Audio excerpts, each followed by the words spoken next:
Hell yeah, he's back. What up, everybody? G Gypsy here with Rating Video Games. So, shout out to me getting the Family Guy Platinum earlier. But yeah, we're just going through more. I've done 7 other videos of this on my channel in the past, where I just rate different video games I played, at least in terms of like games that had trophy hunting shit. So, this isn't going to count games where I've exclusively played them on non-PlayStation platforms. In the future, once I get through all these games, I wouldn't mind rating some of those type of games. It just depends.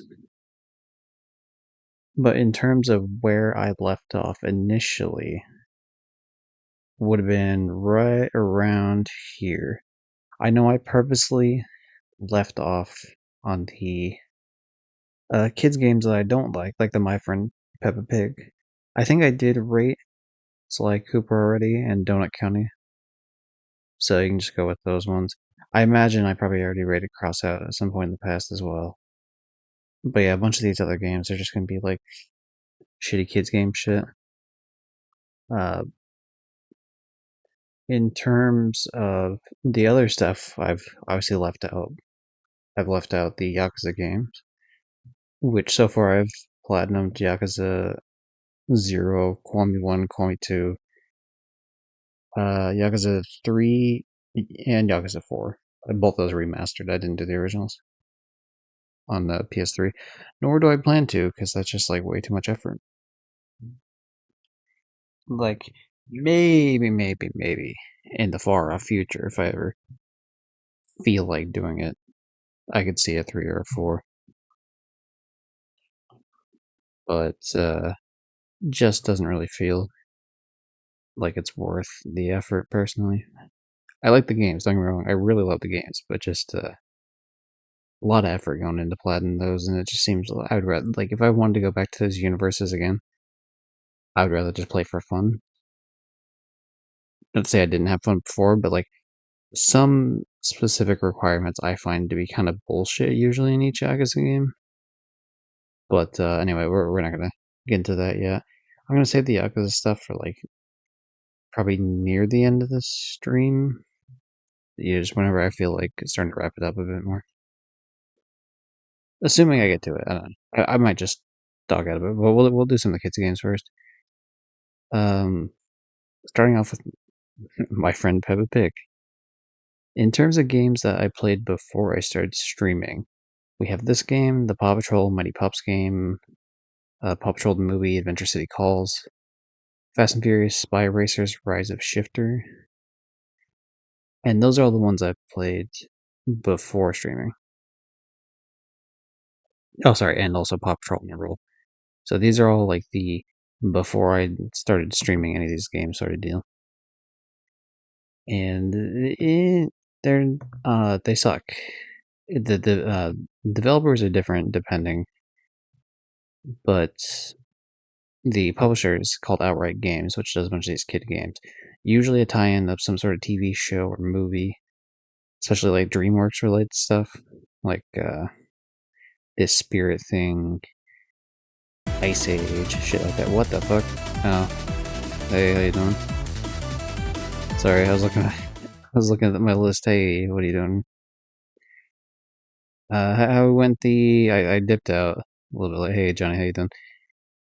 Shout out to Ritos. I'll do the shout out myself because it's me. Woohoo! I know you're playing that game earlier. Obviously, I was in there with you. And what is it? Immortality, right? That's the name. We'll find out in a moment once I learn how to type with one hand here. As I'm trying to do something else. Cool. That does it. Yep, that's the name. Oh, you actually got the platinum. Hell yeah, dude. Rock on. So you just need what? How much do you need? One. Yeah. Sorry, I'm setting some shit up. Otherwise, that sounds wrong. No text, I guess. Don't worry about it, Ninju. All right. Anyway, how's everyone doing? Hopefully well. That's cool. You got only one more platinum to get to 100, right? That's Darkest Dungeon 2. Anyway, here's just a what my profile looks like in terms of new people. I also trophy hunt just like Ritos. Usually, I'm playing either say Yakuza games in terms of like streaming, or I'm playing like some shitty kids game. Most recent stream would have been the Grinch game that was awful, which we were gonna do Yakuza 5, but like, wasn't really feeling it today. And it's been 3 months since I've done one of these videos where I go over some of my old games that I've played. I'll slowly scroll. Well, I'll semi quickly scroll through them so you get an idea of what games we've already discussed in the past, which are on my YouTube channel for anyone curious about those. But I've definitely discussed most of these in length, at least the ones I gave a shit about. Like some of these are just like, oh, this I didn't give a shit about this game, like Minecraft. It was like a quick 30-second blurb, but Um, but yeah, hopefully everyone's doing well. Yeah, see, this is the game I think Ritos, I think you would enjoy. I get it; it's not the exact same, but this is like a FMV mystery game. You gotta figure out how to. Don't read the description, because no spoilers. But it's cool. Guy gets like kidnapped and shit, and then there's like wacky ways of trying to get out of the whole thing. A lot better than another FMV game, which pretty sure I went over in another one of these streams. Once I finally get to it, of course. Yeah, I don't know, whatever. Anyway, we left off somewhere around here in terms of like rating games. Say what have we got? Paraphrasing. Juju told me to push stop being a baby and get the plot tonight. Well, you know what? Juju made a good point. I don't think you needed to drag it out any further. So mad props to Juju.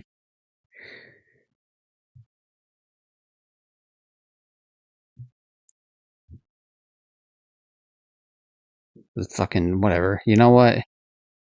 You want to know what I was doing? The big secret. All right, I was grabbing my glasses. All right, with the other hand. Jeez, fucking insulting people, insulting the vision impaired. Not really, only slightly. If I'm gonna have to read text from people, then it's kind of important to be able to fucking read what people are saying. Light bullying aside. Uh, yeah, Darkest Dungeon 2 play just requires two very difficult challenges. Beat every act boss without dying. Yeah, I remember that one. Yeah, let's beat the game on hard mode. Yeah, I don't think I actively saw that one before. Or at least, if I didn't pay attention, probably when you said it. Well, that's pretty cool. Pretty neat. But yeah. Anyway, so after the prelude of these all being like from some shitty sets of developers that just do terrible, overpriced $40+ games. I mean, what are we talking about in terms of like My Friend Peppa Pig? Like most of these I've never seen the property it's from, so I can't judge. Like, are they even the same voice actors? I mean, with Peppa Pig, I know that it is. But like, and most of these, like, I don't know the Paw Patrol fucking voice actors. I don't know the fucking Fast and Furious Spy Racers. Like some shitty Nickelodeon TV show fucking. Yeah, I don't fucking know. But yeah, pretty much like this game, it's very quick. You can do it in an hour. Trophy list, all these trophy lists are gonna be pretty easy. But it's nice because you can sit there and make fun of the game, which is really what it's about when you stream these type of shitty games. Ones that are kind of more annoying is you're talking more like the Paw Patrol games. I played them out of order in terms of the Mighty Pups Save Adventure Bay was like the third one in the series in the newest one at the time. And then I retroactively went back and played further and further. And the games got more and more annoying as you went back. You can tell they improved as they went along. Because there would just be a bunch of like needlessly long do this mini game a bunch of different times with very slight variations just to pad out the game. Then they kind of cut that down a bit in future installments while adding like more stuff to the main story. So And of course, the stories are never anything exciting. So I mean, it's hard to rate these in terms of because the whole point is like I rent these from GameFly because oh wow, look at that, I got a fucking GameFly subscription. Uh, and so that make because otherwise I'm not paying $40 for these fucking games. So with that in mind, I mean I don't know, like what's like probably like fours. Like my friend Peppa Pig, like probably like a three really. I mean it's like it's not unbearable. It was fun like to make fun of it, but like in terms of playing these games, like they're not fun. None of them are ever fun. Actually, that's not true. The vast majority of them are not fun. There's a couple that are kind of fun. It's like yeah, I'd probably say like a three for my friend Peppa Pig. Same thing with Paw Patrol. 3.5. We'll be generous. We'll give them 3.5, and then we'll give Paw Patrol on a roll just a three. Spy Racers. That one's had some annoying thing about. Like, I think you could turn on auto racing on that one, which was nice, but then the voice lines were really annoying because every time you'd pass a driver and the driver would pass you, your character would like yell out a voice line. So like the voice line shit would just keep going and going. It really fucking annoying. Like super fucking irritating, but it's just whatever. In terms of streaming, technically it wasn't Twitch streaming, but this would have been the first game I would have played. Uh, this is how I found out, by the way, that my internet was strong enough to stream because for the longest time it wasn't, and then I got better internet. And for like a year, I never tested it because I still didn't think it was that quick. And my upload speeds like was still trash at that point. I lived in a different place. Uh, but as I was doing a podcast, shout out to Holy Crapcast, now dead podcast, but hey, whatever. I'm on a different one now, so that's cool. I had this playing in the background, like I had my webcam turned on and the screen face to it, like a shitty like 2007 YouTube playthrough, and it worked just fine throughout the whole thing for the Discord call. And I was like, huh, I probably could actually just stream shit. So Blaze and Monster Machines is like the first one that was very much like that. It's just like, oh shit, I can actually like do this for streaming, which is nice because like I like having a catalog of a bunch of shit. That said, the game sucks though, obviously. In terms of the games from Outright Games, though, the Addams Family was one of the ones that's actually I liked the gameplay. I can't say much about the property of the Addams Family. The only experience I have with it is, I guess, this game and the Wednesday TV show on Netflix. And I really like the Netflix Wednesday. Definitely gonna be watching season two. I know there's people that had what would you call it, gripes about it in terms of its portrayal of the characters as compared to other iterations of it. Because I know there's plenty of other movies based on this series, and I can't speak to any of those issues, whether they're valid or not. That would definitely be to people that have seen those properties. But I liked it for what it was, at least. But yeah, with this one, it just I don't know. The gameplay was just fun. Like the story was like what the fuck ever, really. At the end of the day, but the gameplay was just like kind of fun. The only thing that sucked about this one was the playthrough because this was like not the first thing I streamed on Twitch, but one of the first things. And back then I had a microphone that was not great and it would die sometimes. But the thing is, as it was dying, I only ever had this happen once, but as it was dying, like the audio got really garbled to the point it was peaking the mic and it just sounded like garbled nonsense. Like going through a wind tunnel type shit almost. And for fucking like nobody would come in and tell me that my audio was fucked up. And I didn't know the audio was fucked up because like it worked fine for like the whole stream up until that point. So like how the fuck am I supposed to know? And then a couple of people are coming through here and there and it's just like and then would leave and it's like you asshole, like say something. Even if you're not gonna stop and like actually listen, like say something, you fucking dickhead. That's crazy. Why would you even if you hate me, just like be like, hey, what the fuck's wrong with your audio? Like, that would be nice. So there's like 30 minutes of it's cut out of that playthrough, but it's whatever. The whole point being that I actually like this one, so I would probably give this one like a 5. Probably still overpriced, not like the most amazing game, but like I had an enjoyable time, maybe like a 5.5. We will get to Yakuza. Don't worry, I'm holding off. We're gonna go through some of the shitty kids games first, and then we'll get to Yakuza. We already rated Crossout in the previous version because I'll do multiple stacks of games, especially free versions of games, because they're free. So like I have a chance to go through and do them again, so it's not really that big of a deal. Also, this one was just really auto pop, but to be fair, I still play the game daily. So, Spirit, Lucky's Big Break, yeah, same shit. Just some shitty game around like some horse map, a little bit more creative than the other games, I gotta say. So yeah, I'm willing to give that like a 4, I guess. Although I did soft lock the game like 3 times. Or what was it? I think was it soft lock? I don't know if I soft lock just means you can't like continue, right? So like I think I actually crashed the game at least twice, which was very funny. Even then, mine it still only took like 3 hours to platinum. But like I distinctly remember crashing this game more than once. Ice Age, Scratch Night Adventure. This one's actually a pretty long one, but another one where I actually enjoyed the gameplay. I've been debating whether or not to do the PS5 version off stream because I've already done this one on stream. There's some really good clips I got out of this one, and that's kind of like part of the enjoyment is like sitting there making fun of these games. And this one had some, fun moments and me like rage quitting. The weird thing about this one though is like for some reason the audio in game outputting into the Twitch thing was like just fucked in terms of the audio would play before the visuals. So like later on I learned to like delay the audio. And now I don't even have to do that. So I don't really know what the difference was because I still am using the same exact capture card that I used before. So what's the difference? I couldn't tell you. Sometimes it just look at this, it's like a shitty $20 capture card, but it's worked for 2 years, 2.5 years, something like that. Still going strong.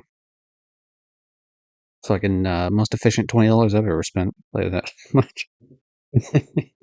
Definitely made its money back for sure. PJ Masks. This is the fucking playthrough that popped off on YouTube. I've shown it before. I could probably show it like again just for fun, whatever the fuck. But for some like God knows what reason, even though all the shit's marked for kids, even this like latest video, like they're always marked as default for not for kids. And for some ungodly reason, YouTube decided to just put this in like I assume all the children's like view shit. So the first PJ Masks playthrough really fucking popped off in the YouTube algorithm for some reason. Wild. So yeah, I don't know why 5 digits, multiple videos, 5 digits, and it also trickled into some of the other videos like the Blazing the Monster Machine one, the which that's a shitty playthrough by the way. And like I'm talking with a friend on a Discord call, but I have his I'm talking on my phone with the Discord call and put it up towards the mic, but the mic doesn't capture most of it. Like fucking terrible. That's before I had like a good consistent audio quality setup. Even the PJ Masks videos have kind of a shitty audio quality. Um, but yeah, fun times on that front. Where did we leave off? Oh yeah. Okay, so sometimes the games would release like here's the PS5 stack, sort of deal, right? So I'd end up like there was a thing where they released 3 or 4 of the games I've already played, where they released a PS5 version for an upgrade, and so I would just rent the game again just to fucking get the free upgrade and hurry up and plat it off stream. So that's fun. But Bunny Raiders. This game is from PETA. PETA makes video games. I know it says developer One Earth Rising or whatever the hell it is, but it's a game like it's like there's PETA branding on the game, so it's pretty whatever. It's like a Smash TV type of game if anyone's ever played that, where it's top down and yeah, you get a bunch of random drops and you're trying to get through like some sort of grid to fight enemies and shit. So if you like Smash TV, you might like the game. It's pretty okay. It's not amazing. It's a 5. Just pretty standard, whatever. Shapeshifting Detective. Now this is the FMV game I was talking about earlier when I mentioned like there's one I don't know. It's got like weird otherworldly sort of deals with it in terms of the plot shit. So maybe Ritos would like that in terms of obviously the most recent game he was playing had that sort of element to it to an extent. I don't think this game applies that as well personally, so I would rate it lower myself. I would rate it like a lot of threes today, but I think it's where I'd put it. This game's definitely more straightforward in terms of how to play it compared to Immortality or Telling Lies, but yeah, it is what it is. This game's same. Oh god, Fall Guys, fucking Fall Guys, dude. Okay, this is this the original Fall Guys or is this the one? I got to double check here before I talk shit about it. There's two distinct eras of Fall Guys. There's Fall Guys back when the original company owned it. Okay, so yeah, I've already talked about EU. Why the fuck did I have the EU one? What? That doesn't make sense. Oh, it's because it's in the opposite order. Duh, being stupid. Okay, so I talked about the original Fall Guys, so the previous video can go about that. Yeah, okay, so we're on the Epic Games era of Fall Guys. Now I have a lot of complaints about the Epic Games era of Fall Guys. First of all, like the trophy list is just completely fucking broken with these. I think with this one it was a little bit different because I just auto pop this, which is fine. It's like, oh boy, look at that, an auto pop, hooray! Um, but we run into an issue later, which I'm just gonna like scroll up to it to where the next one ends up being, because we're just gonna get these out of the way now because I just want to talk shit about Fall Guys now. As much as I enjoy the game, it was a nightmare, and a year to platinum the game. So like the auto pop thing did not carry over for other versions, and specifically there was an issue with the fact that the game does not check again if you've done any of these completion things, which that's fine in and of itself, right? Because then you could be like, oh, I'm just gonna redo the requirements again, except you can't. They don't check them again ever. So even though I had done enough effort past that point to just redo all of these, they don't fucking pop. Now it's really weird because like 5 or 6 of the trophies pop, but the vast majority of them, 35? I think that, yeah, 35. So the vast majority of them do not pop. So what is the solution there? Well, the solution that fucking Epic Games thought was fantastic was that you would, in terms of if you wanted to trophy hunt it, because all your stuff's there, right? You would have to make a new Epic Games account, unlink the current one to your PlayStation, so you don't get to play with any of this stuff you already have. Link up the new one to your PlayStation, and so you're playing pretty much a new account from scratch, just a trophy hunt. And that's like annoying enough, but that's doable. There are certain trophies that were made incredibly harder. Like the infallible one was the one from previous where it was the hard trophy, but they actually made that one easier in the sense that there was easier like challenge modes that made winning 5 times in a row a lot more doable, to be fair. But the trade-off with that is that certain ones are just like fucking insanely difficult to get otherwise. Qualifier from a team game with a score of 1 became really annoying in the sense that like team games would often not show up just at all. So it's like you can't do the thing if the mode doesn't show up. Probably because people complained about it because it used to show up all the time. But that became a huge deal in trying to get it because then you have to wait for certain events, and sometimes it would take months for the events to come back. That like, oh, here's the soccer only event. You know what I mean? And just I would play like hundreds and hundreds and hundreds. Like I know I played at least like 500 matches in one of the seasons, and I did not get the thing to pop up like one fucking time for the soccer mode. I was so fucking pissed. Spoiler: I had to do this on multiple stacks, so I had to do the North American I had to do the PS5 stack which is this one that we're looking at right now, and then I had to do the European stack for the PS4. So I had to remake 2 Epic Games accounts, whatever, just to get this to work out. So that was one that was like really dumb and annoying. Qualify after a round goes into overtime. There's only specific matches where you can go up against other people that has rounds. Like the soccer one counts for that, and there's a couple other ones that do. Same sort of issue. You have to even get it to spawn in the first place, and then you have to try to get the requirements. So a big old pain in the ass. But the largest pain in the ass by far. This trophy, and where is it? Where is the other trophy that's like fucking terrible? Probably this one. Yep, these two. These would definitely be it. Win an episode with a custom punchline equipped. Equip your first legendary customization outfit. Now, previously those were easy because you could use the in-game currency that you just get normally and get these sort of items.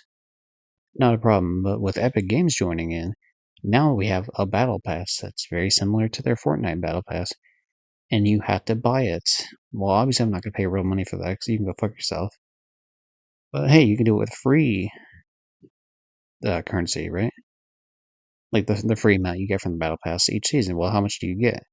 You get 300. What was it? No, you get 200 free each season. Well, how much does a battle pass cost? 600. So you'd have to play 3 seasons. Now, how long does each season last? It used to be several months, that's the problem. So you're talking about like that's the only way to get the legendary items because the legendary items cost more than 600, as do the custom punchlines, and so the only way to realistically do it is just do the battle pass. And so it takes 3 seasons worth just to even do that. So that's why it took over a year to platinum the game, which is like fucking ridiculous. Now, more recently, it's been like at one point it was every month they were doing Fame Pass shit, whatever the fuck, and then I think it's now more so like 2 months, maybe 2.5 or something. So it fluctuates a bit, but it's still very annoying. But yeah, fuck Epic Games for ruining that. And that's not even counting the fact that like say Ritos, for example, he actually had one of his trophies bugged, so he had to make a whole new Epic Games account, I believe, to be able to even do it to begin with. Which is fucking stupid. So yeah, very, very upset with that. That said, I really enjoyed the gameplay of it, but the trophy hunting is just absolutely a fucking nightmare. So it's kind of a hard game to rate because of that, I guess. So in terms of, I'll give it like the main rating for just the game itself. For the game itself, probably like a 7, 7.5. I mean, it's just like a fun, goofy, whatever. Get in, play some shit. It does, after a while, it could get a little sweaty, especially with people grabbing and shit. But it is what it is. It's whatever. But yeah, the trophy hunting experience, one of the worst. One of the worst, easily. If I were to rate just off of that, which I'm not, but if I were, that would easily put it down to like a 1 out of 10. But I won't. So I don't know. I'll give the game like a 7. And I think the issue only exists because I played the original version before it changed over developers. So that's like a big fuck you. Um, anyway, since we went back to that one, let's go back to where we were. Okay, Ryan's Rescue Squad. It's whatever. We'll just go back to the idea that these are like threes until like I have something to bitch about. So that one sucks. Ark Survival Evolved, I completed in 5 hours because all I did was it was a free game at a point, so I just well, actually, oh, you know what? I remember what it was. My dad owns this game. He plays a bunch of this game, which is and I thought it'd be really funny because I heard that you could just input console commands and it would take like a couple hours. I fucked up and had to like re-put them all in again. So instead of like 3 hours, it took me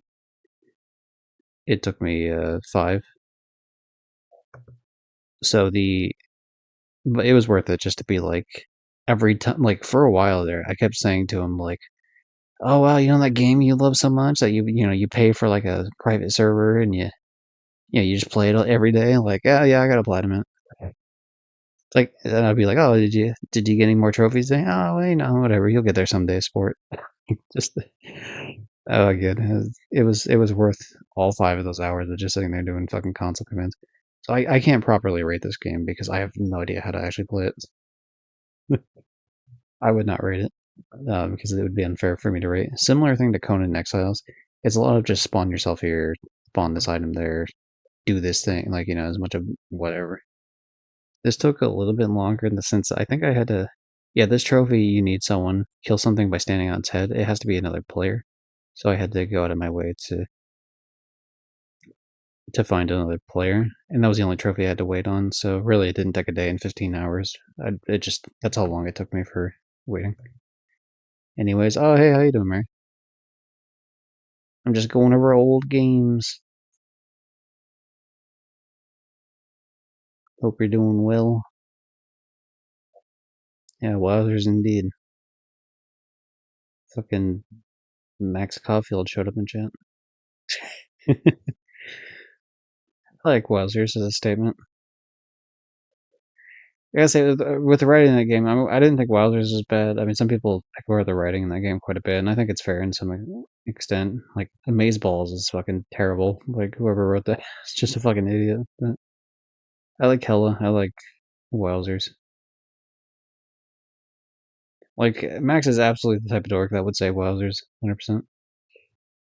I'm just wondering. Just woke up from my nap. Yo, same, kind of. I was watching Rios and I took a little nap, and I was like, oh, fuck, I forgot I was going to stream today. It's like, oh, I don't really feel like doing Yakuza. So instead, we're doing this bullshit. Which is fine, because I actually do want to do this. Because I haven't done one of these in a while. Yo, Bug Snacks? Hell yeah. We'll talk about Bug Snacks after, because I see there's an ad popped up. I think I already talked about My Name is Mayo, and I feel like I talked about Pac-Man and Miss Pac-Man. So since there's an ad up right now, I'll just talk about Explosion, because it's kind of whatever. I really like the colors in this game. It was a very cheap game. It only took like an hour and a half. I'm not good at bullet hell games, so it was a fun challenge, I guess, to that extent. So I'd probably rate it like a 6, even though like it's not an amazing game or whatever. But with these type of games, you have to factor in the fact of the prices. Because yeah, I mean, a game that's say $5 and is very fun for that $5 and only for that small experience could be considered a better game, by me than some other like huge game that has just a shitload of content, but quite a bit of it's boring or something, right? Whatever. So yeah, I just do my best to try to factor in all that shit. But before we move too far into like the hellhole that is the rest of this shit, let's go back to Hotel Transylvania 3. This was another one of the ones I did on stream, and this is like, let's see, how do I put it? Wait, huh? I saw the weird part of the stream as you did. Wait, what? What does that mean? I saw the weird part of the stream as you did. Anyway, welcome. But yeah, there's two games off of the Outright Games catalog that broke me in terms of like made me not want to play these games anymore. The Hotel Transylvania 3 was one of those games. It's like, if I'm not mistaken, it's like 8 hours to platinum it. I had 3 different days of streaming it. How the fuck are people doing it in almost like slightly less than 3 hours? What? That's wild. Okay, so maybe it seems more so like the standard is about like 4.5 to 5 hours.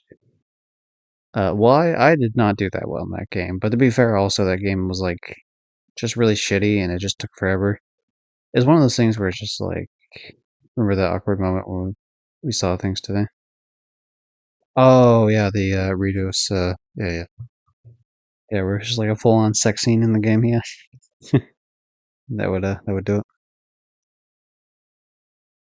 But yeah, I don't know, the Hotel Transylvania 3 thing was annoying because like you would make progress and then if you died, like I don't know, if a certain amount of your stupid bats died, that whole day's worth of the run was ruined and you had to wait the timer out. And just rebuilding much shit and the AI pathing was kind of shitty and it was the whole thing. I don't know, I fucking hated that game. Just a lot. Like it took way longer than I wanted to, and I just fucking hated it. Uh, okay, I know I talked about Dig Dug and Galaga. I don't know if I talked about Pac-Man and Miss Pac-Man last time. I will say I enjoyed the games. They were very cheap, pretty quick plats. Did have to use save scumming for it for sure. But in terms of like how the games are in general, I mean, it's pretty simple gameplay. It never ends, sort of deal. You just go as long as you can. I like the music more, I think, in the original Pac-Man, but Ms. Pac-Man is probably objectively the better game. Like the AI pathing is a lot more advanced comparatively. Obviously, we're talking about like arcade games of the fucking 80s or whatever. So advanced is kind of a relative term, I guess. How would I rate them though? I don't know. I mean, Pac-Man a 7, Ms. Pac-Man a 7.5, I guess. I mean, they're like some of the most quintessential games to ever video game. It's kind of like everyone. The only game that was probably more popular than Pac-Man, I would guess, is probably like Tetris. Not counting like maybe like probably these days more so like this generation probably more so Minecraft, I guess. But in terms of like the old school games, I mean, you got like the original Mario Brothers, Pac-Man, Tetris. Those are kind of like the staples of gaming. Not counting like Pong or some dumbass shit. But I didn't say anything because I was so tired today. That's fair. Yeah, it's just weird because it's like it wasn't even like the fact that like that part of the stream was happening. It was like literally as soon as I clicked into the stream, that was like the fucking first thing that I was saying. Just immediately, I was like, oh, okay, shit. All right, we're just doing this, huh? It was very funny though. But now that there's not an ad playing, I can talk about Bug Snacks. I fucking love Bug Snacks. This is such a delightful game. Had all the fun with it. Where's the other version? Bug Snacks. Whoa, whoa. Okay, that one's by Hotel Transylvania 3. Where the fuck is the other one? Okay, the other one's way up there. This is the PS4 version. I ended up buying the game on PS4, like a physical copy of the game, for the reason that A, I could trophy hunt it, and B, like I just like having the physical game. And the company that does that, Fan Game, I think it's Fan Gamer. I'm pretty sure. It was really fucking cool because the way they had it was, they had like this whole insert encyclopedia thing of like a bunch of the enemies and shit, like an actual game manual, like games used to have, like PS2 era type shit used to have, where it's like a whole like explanation of shit. It was pretty dope. Am I stupid? Where the fuck is? Okay, yes, this one is further up, so they're not too far away from each other. Okay, that's what it is. Okay, cool. Um, but yeah, very delightful game. Obviously, the Bug Snacks was free, the PS5 one. That's also another reason why I wanted to buy the game, because of the support it. I was hooked ever since I saw the original trailer. It was like such a wacky fucking trailer idea. Like, what is it? What are these weird Muppet looking fucks? What's the deal with these like foods that have googly eyes on them and they run around like they're creatures? And you eat the shit and it transforms your body into the thing that you eat. Like wacky fucking concepts. The story picks a darker turn, which is cool. It's like a very happy overtoned game with like kind of a little bit dark undertones to it. And it's just very like, hey, collect everything in every area. It's like, yeah, I am all about this life. This game like is scratching some sort of type of itch that I didn't know I have. So Bugsnax to me, great game overall. I will say the free DLC there was pretty cool too. It's like, oh, here's a whole new giant part of the island. Here's a extra quest to do, which most of them I had like. If you're loading up a save that you already had, then it's like, oh, you've already completed all these quests. As you can tell, this is 2022 when I went back and did, so 2 years later. And it's just collecting much shit, but yeah, it was cool, like being able to furnish your house and a couple other things. Definitely recommend the game. I would say like, um, hmm. like an 8.5. I want to say 8.5. I think it's a pretty strong score for it. There were some things that were a little. Some of the bugs to catch were kind of annoying, like in not a fun puzzle way, which is kind of more of an annoying puzzle way. So with that, I'd probably put it a little bit lower. But yeah, so instead of like a say like a 9 or 9.5, I'd put it in like an 8.5. Also, the theme song is catchy as fuck. Um, so that's pretty dope. Well, anywho's, have a great stream. I will try to regain some energy for later. Have fun. Thank you very much, Mary. Hope we have a good day today. Catch you later, alligator. They didn't have an alligator in Bugsnax, did they? That like they had. Did they? No. I feel like they had something that was like a creature like that. That wasn't strictly an alligator, but it was like or a crocodile. It was like some sort of thing, kind of similar to it. I don't know, it's been like I mean, they have over 100 fucking snacks, so it's kind of hard to remember every single one. You know, it's like Pokemon level shit. Pretty sure I talked about My Name is Mayo 3 when I talked about My Name is Mayo 1 and 2. General consensus for me is that it's almost as good as the other games, but they have a weird, like, really long, drawn out, like, serious moment at the end of the game that kind of drags it down a bit. So, fun times with that. Pac Man 256. I like this game in terms of I used to play it on. What do you call it? I used to play it on Steam, I believe. It's fun. It's like a never ending, just run to the top of the screen as the bottom of the screen tries to eat you alive.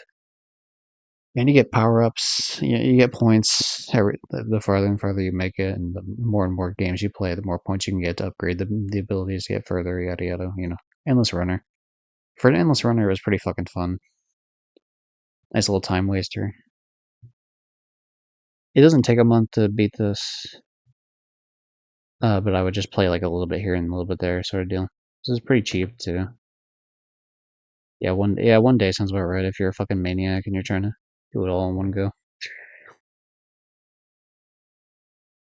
But it's weird because in a game that later pops up, Pac-Man Museum Plus, they changed the way you get some of these trophies, or the way that you 100% the thing. Because Pac-Man Museum Plus has 14 different games within the museum, and this is one of those games that's in the museum. But what is it? You earn points. What was it exactly? It's like you earn less points at the end of each level, which was really annoying. But then you also got to I'm trying to remember exactly what it was. I think you got ads on the solo version of this, and you didn't in the main game, and so that was like the difference. I talk about it in the playthrough I do of Pac-Man Museum Plus,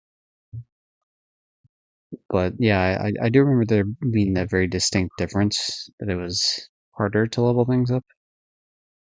Like it just took longer, which is kind of lame.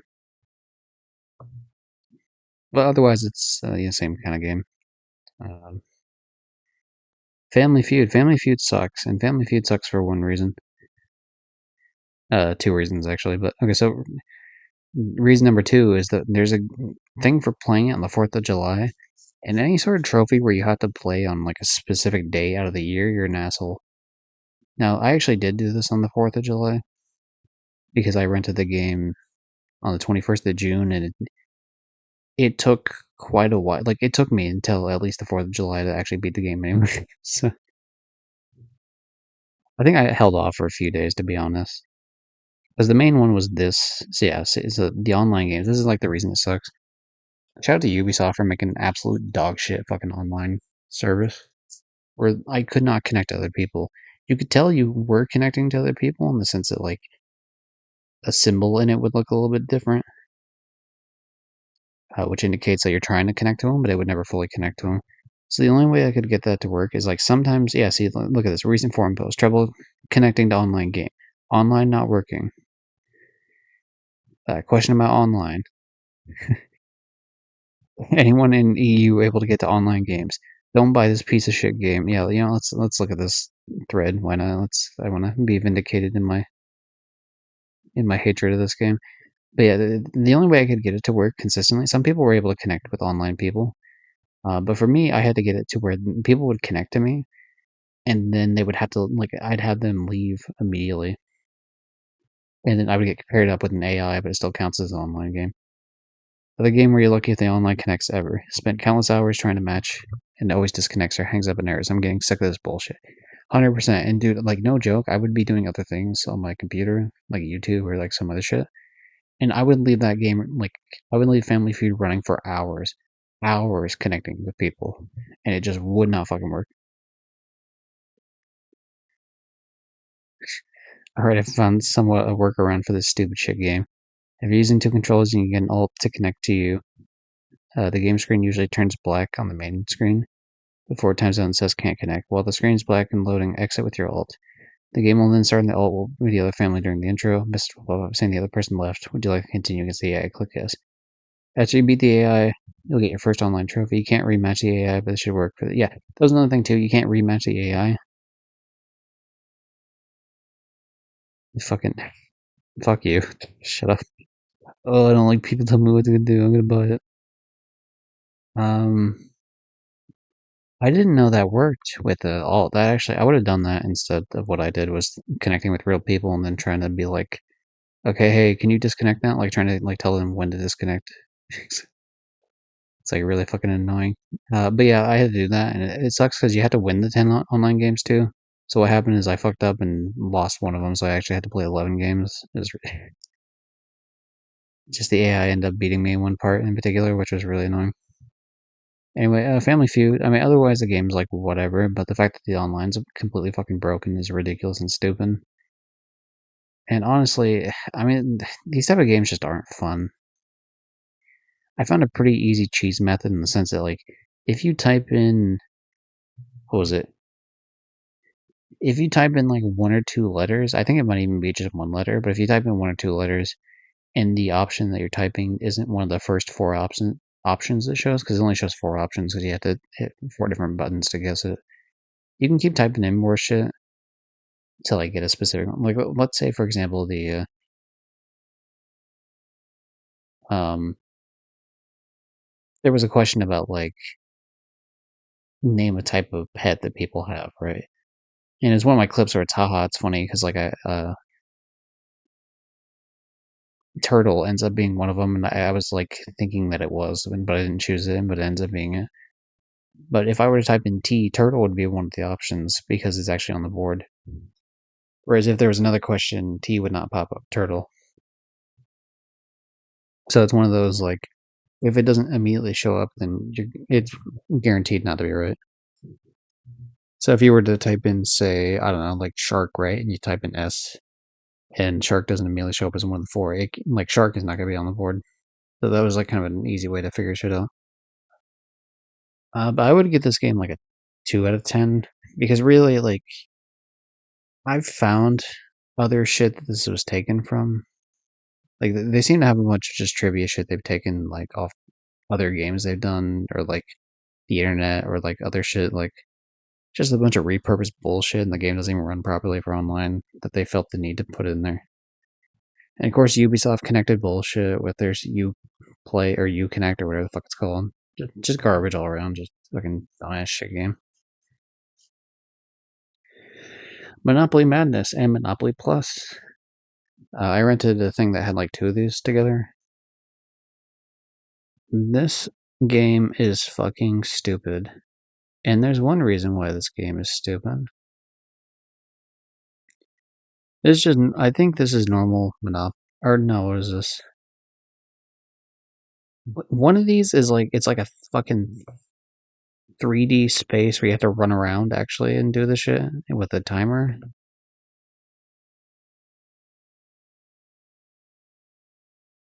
And then I think this one's actually just like the legit game itself for the most part. So this one, yeah, okay, this one was fine. Like this is your standard Monopoly affair, like not really any sort of a problem. So that was kind of annoying, like win a 6-player game and local multiplayer. Like It just, because you could do it on one controller, I believe, but it was just kind of a pain in the ass. Forcing everything, but yeah, these were fine for what they were. If you like Monopoly, you'd probably end up liking this, I would guess. Nothing amazing. I'd give it like a 6, I guess. But yeah, Monopoly Madness, I would give like, yeah, this is like the 3D space one you run around. And the concept is very interesting. It takes a little bit of actually doing it to get used to it. But the reason why this game sucks in terms of like the trophy hunting aspect is that you get bonuses at the end of the games. And these bonuses, you only get 3 bonuses, even if you've done requirements for multiple. And it like randomizes which ones you get as long as you've done some of the requirements. So every single one of these guides is to increase your chances of obtaining this bonus. Sort of shit, which is like really fucking stupid. Monopoly Madness is extremely luck-based platinum journey. It requires hours of patience in order to obtain each of the bonuses. Yeah, it's harder to get with the computer, so you want to do it with a second controller. But yeah, it's just like really fucking dumb and stupid. Yeah, bonuses, here you go. The stage is extremely luck-based and easy to complete with second controller. Bonuses are small achievements that you earn during each match of Monopoly Madness and are awarded to players at the end of the game. During the Platinum Trophy, and you collect all 18 different bonuses in the game. However, don't be fooled. Earning each of these bonuses is not an easy task. The requirements for each bonus are very strict, and with the added fact that you only earn 3 bonuses per game, it becomes a matter of luck as well. So yeah, you could do the requirements for like more than 3 things and then not get the thing that you're actually trying for. Bonuses also contradict each other, meaning you will attain one but not the other, such as Slowest Nail and Go Getter. Um, so yeah, because one of them's like not moving at all, and the other one's like moving a bunch. So yeah, this was like a big fuck you. This is the reason why this game took. How long did this take to fucking platinum? Yeah, it took a whole day, which doesn't sound like a lot, but when the fact of the matter, like this game only took like 2 hours, and it's just normal as Monopoly, and this one took a whole fucking day and a half. Like fuck that shit. The Monopoly Madness, alright idea, but the bonus shit's dumb as fuck on it. And honestly, like it just the game baffles me in terms of like this is just like the most hectic I've ever had a Monopoly game in my fucking life. So I'd probably give it like a 4, I guess. I would never play the game again, personally. My Little Pony, a Maritime Bay Adventure. We're going back to like the shitty games. It's a 3. Who cares? Whatever. Who wants to be? We'll go to this game in a second. But anyway, Who Wants to Be a Millionaire? Same sort of deal as the Family Feud one, honestly. This one was a little bit more fun in the sense that I played this one on one of the podcasts I did. I believe this was too many co-hosts, which is the podcast I'm still currently on, and the chatter in the stream who was here previously, Johnny, is also in now. But yeah, a bunch of the people, they were getting drunk, and so I also was playing Who Wants to Be a Millionaire, so I had them all. Because there's a whole thing about like doing a mode that had a bunch of people. And so the smart way to do it is you could have up to 8, it's either 8 or 10. I forget the exact amount, but you could have like different players in, but they all control on player one. And so the idea was like, hey, how far can we get while playing this? And I made it fun personally, with the idea of like, oh, if these people miss this question and they die, so like adding in like the tension of we can't really fuck this up, and we also have to really like, pretty much just like instead of just treating it as like you get $1,000,000, which is also kind of stressful. Like this is life or death. Who wants to be a millionaire? So that was fun. I don't think we actually ever won the entire time. I think everyone died every time. But yeah, that in mind, that was like me making my own fun with it. I wouldn't say that the game itself was necessarily that fun. So and the questions were kind of like it's the same type of thing where it's like the questions are just taken from just like stupid trivia bullshit around the web, and the same thing with like the Family Feud one. At least like people were actually surveyed with it, I guess. With these ones where it's like actual questions, it was dumb in the sense that like you could tell places that they took the questions because they do the thing like that I've seen them do in like college, for example, where it's like they're reusing these fucking questions and all they do is like change out the name of someone or some shit. Like they change out a couple words and then like pass it off as their own. Don't ask me how I know that about like a certain business course I might have taken in college one time online, where it's just like none of the questions for the test were anything that we actually studied in the chapters at all. Like they were related, but it wasn't like the material we learned, and then you could easily just find the shit online that they just took from some other bullshit and they changed out a couple words. It's like now instead of like Josh and Tammy, it's fucking Steve and Camera or some shit. Like it's like, come on, guys, like, fucking dude. Like you're doing the meme of like, hey, just change it a bit so it doesn't look like you copied. It's like you're supposed to be like the teachers. Why are you fucking copying other people's work? Like what the fuck? Is it really that hard to make new question? And I get it because like people post like answers to questions, so you gotta like change it up. In the internet age, it's like harder. But like people would. I mean, I would never do that. Of course, I heard of someone else doing that. But people wouldn't do that if you fucking made the questions the shit that like we actually studied. You know what I mean? Like, don't be throwing some fucking we're taking a class on philosophy, and then all of a sudden, then like the questions about like fucking if Timmy had three apples going 60 kilometers an hour northwest on a train, like what? Like no, have it be the shit we actually learned. So Who Wants to Be a Millionaire? Like at another 4 out of 10, right? Is that actually Family Feud? Did I say Family Feud was a? I think I said it was a 4, right? So same score. Yeah. Same thing with Jeopardy. Same thing with Wheel of Fortune. They're all like same sort of shitty bullshit. I think Wheel of Fortune and Jeopardy were on the same disc, if I'm not mistaken, and they're both at Ubisoft. No, they're not. What the fuck? There was like one that had two together, though. I know for a fact it was either Who Wants to Be a Millionaire and Wheel of Fortune, or Jeopardy and Wheel of Fortune, or Jeopardy and I don't know, whatever. It was like some sort of connection of them, but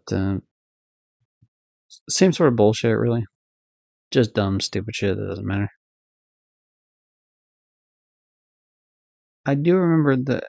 So same sort of score. I had to give this a 4 out of 10. It's just who cares.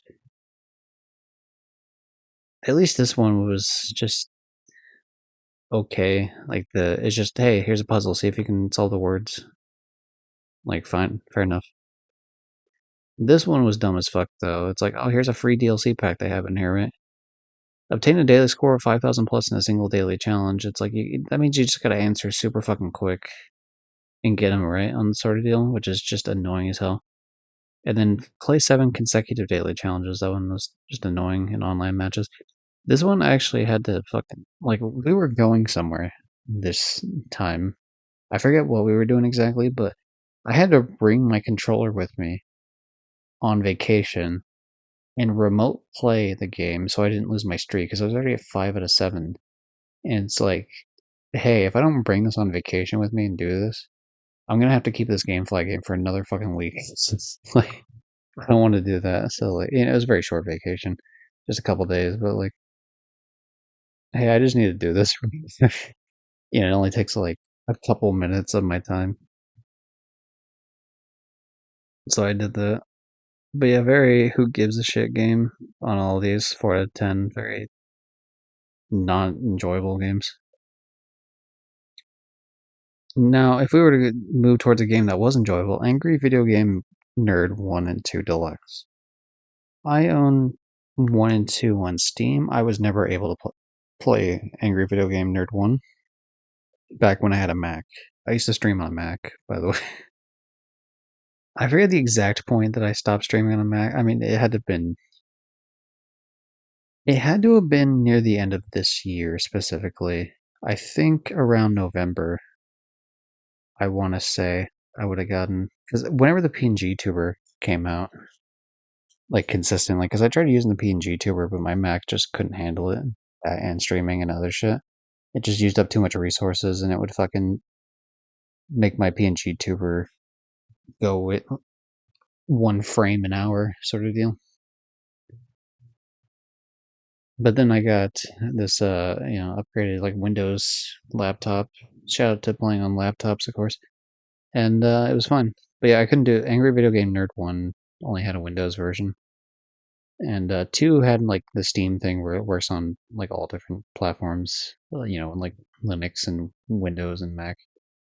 But 1 didn't, and I didn't want to play 2 before I played 1, so I just didn't play them ever.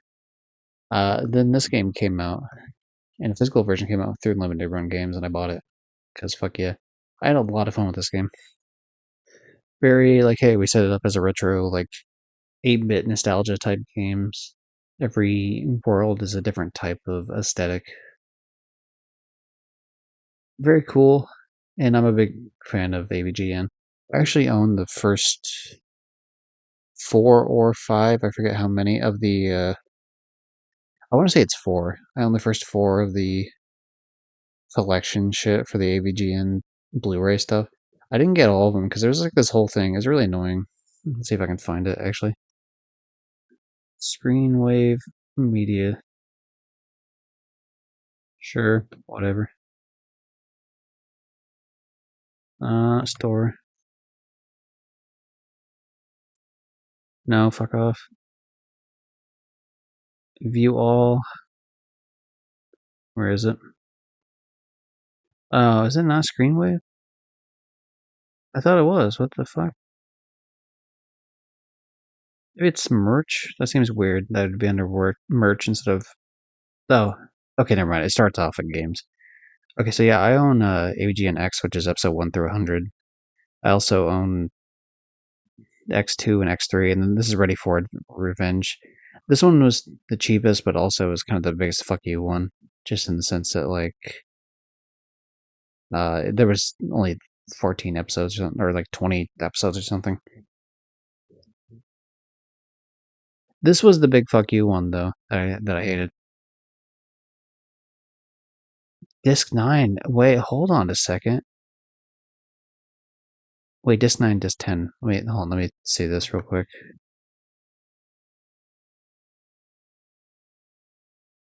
Okay, I want to see what this is about. Okay, AVGN. Hold on, AVGN Wiki Blu-ray.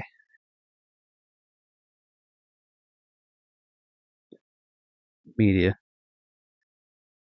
Okay, what do we got here? This is very important to me that I point this out. Okay, here we go. Blu-ray, perfect. So you have episode 1 through 100 for X1. X2 is 101 through 114, so that's 14 episodes. X3 was 115 through 140. Ready for Revenge, that's 6 episodes, or sorry, yeah, 6 episodes, which is like a huge fuck you, I'd say. I think I did eventually get it when it went on sale. I'm pretty sure I have it. But yeah, it's 141 through 146. But the thing is, where is 148 and onward? If you'll notice through this, disc 9 is 165 through 187. So where the fuck is 148 through 164? Well, it's only available in this dumbass fucking collection as a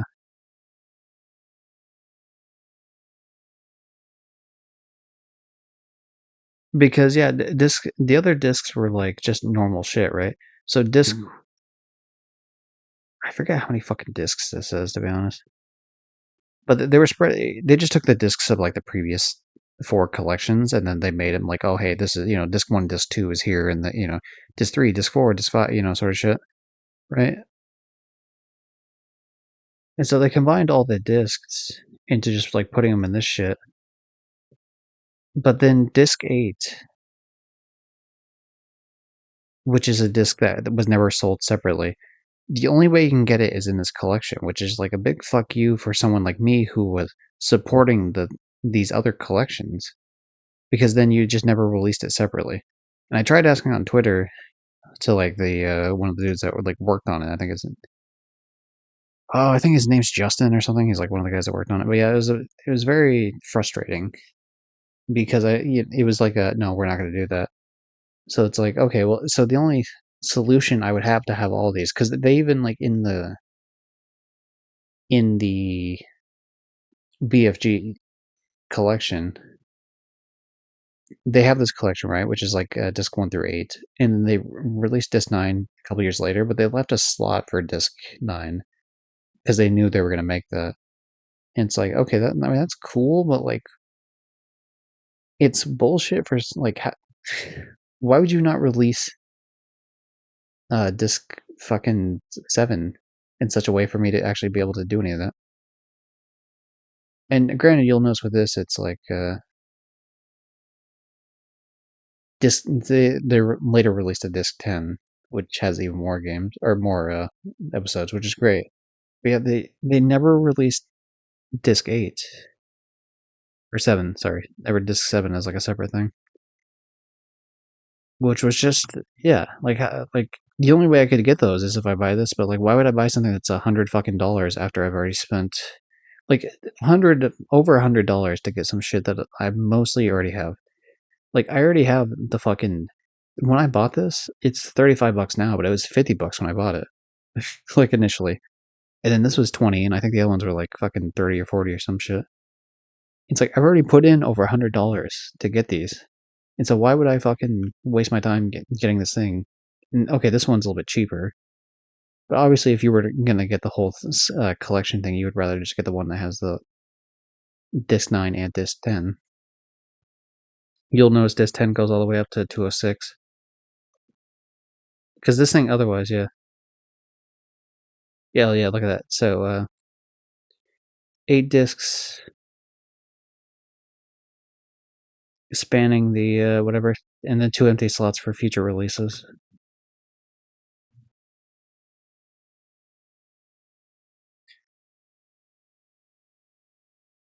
So maybe it was it disc 8 instead? I don't know. What the point being that one of those discs like was like a fuck you because they yeah disc 8 I believe it was.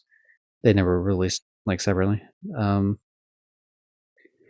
yeah, and people could maybe make that argument, I guess, about the DVDs. But to be fair, the DVDs were more so like you were just at the time um, supporting it, and it was pretty consistently releasing shit up until the point that it seemed like it got not great. And I would support it. I mean, think about it. It was $50, and now it's even less to get 100 fucking episodes. Whereas before, like these were like a lot more. It took you fucking 6 volumes just to get to episode 100. Whereas one collection here for the Blu-ray, because Blu-ray holds a lot more. It was just the one anyway. This whole stream evolved into me being pissed off about the AVGN. Very on brand, I guess. But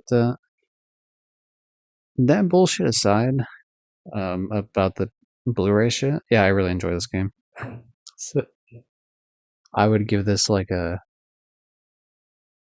What would I give that? You know, I couldn't. Did I play this? I feel like I did play this on stream. Did I play the fucking Atari porn level on stream? I'm pretty sure I did. I had some reservations about potentially playing that. Yeah, hold on, we can actually double check anyway. This would have been fucking quite a while ago here.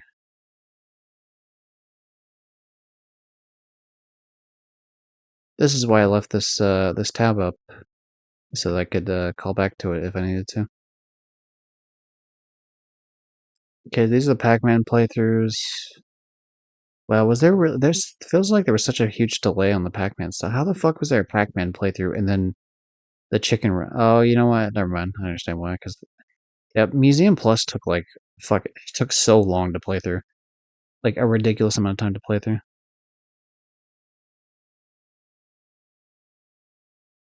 Fucking why do I not? It feels like the upload dates on these just feel wrong compared to the where I got the what would you call it, like trophy from or something? Like where the trophy's unlocked. But yeah, there was a bunch of like here's like clips from when I played Family fucking Feud. I don't. Where the fuck is it? That's wild.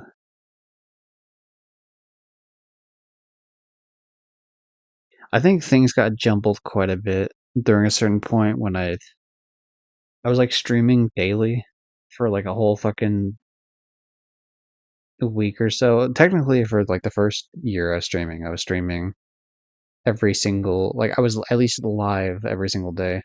I didn't start a new stream every day. Like sometimes I'd be streaming a little bit before the day ends and going into the new stream or going into the next day. But like a new fucking oh, I know why. Because yeah, views. Because you fucking stupid bitch. These are sorted by views. Why would I do it like that?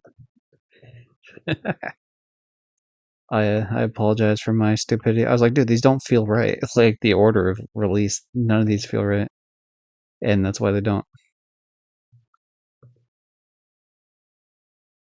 But yeah, I know I did the AVGN because I do actively remember making clips for it. Here's the TMNT thing.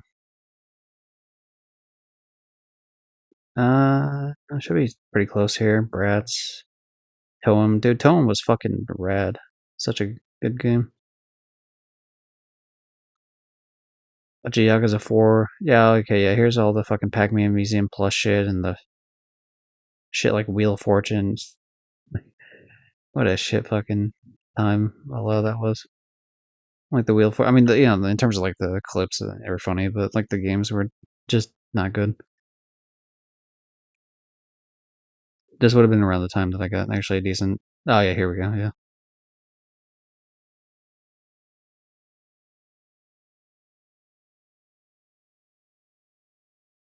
yeah. So this was the yeah. So this got broken up into 4 different parts of a stream. So I have to imagine. Yeah, I must have played the fucking Atari porn level in this one.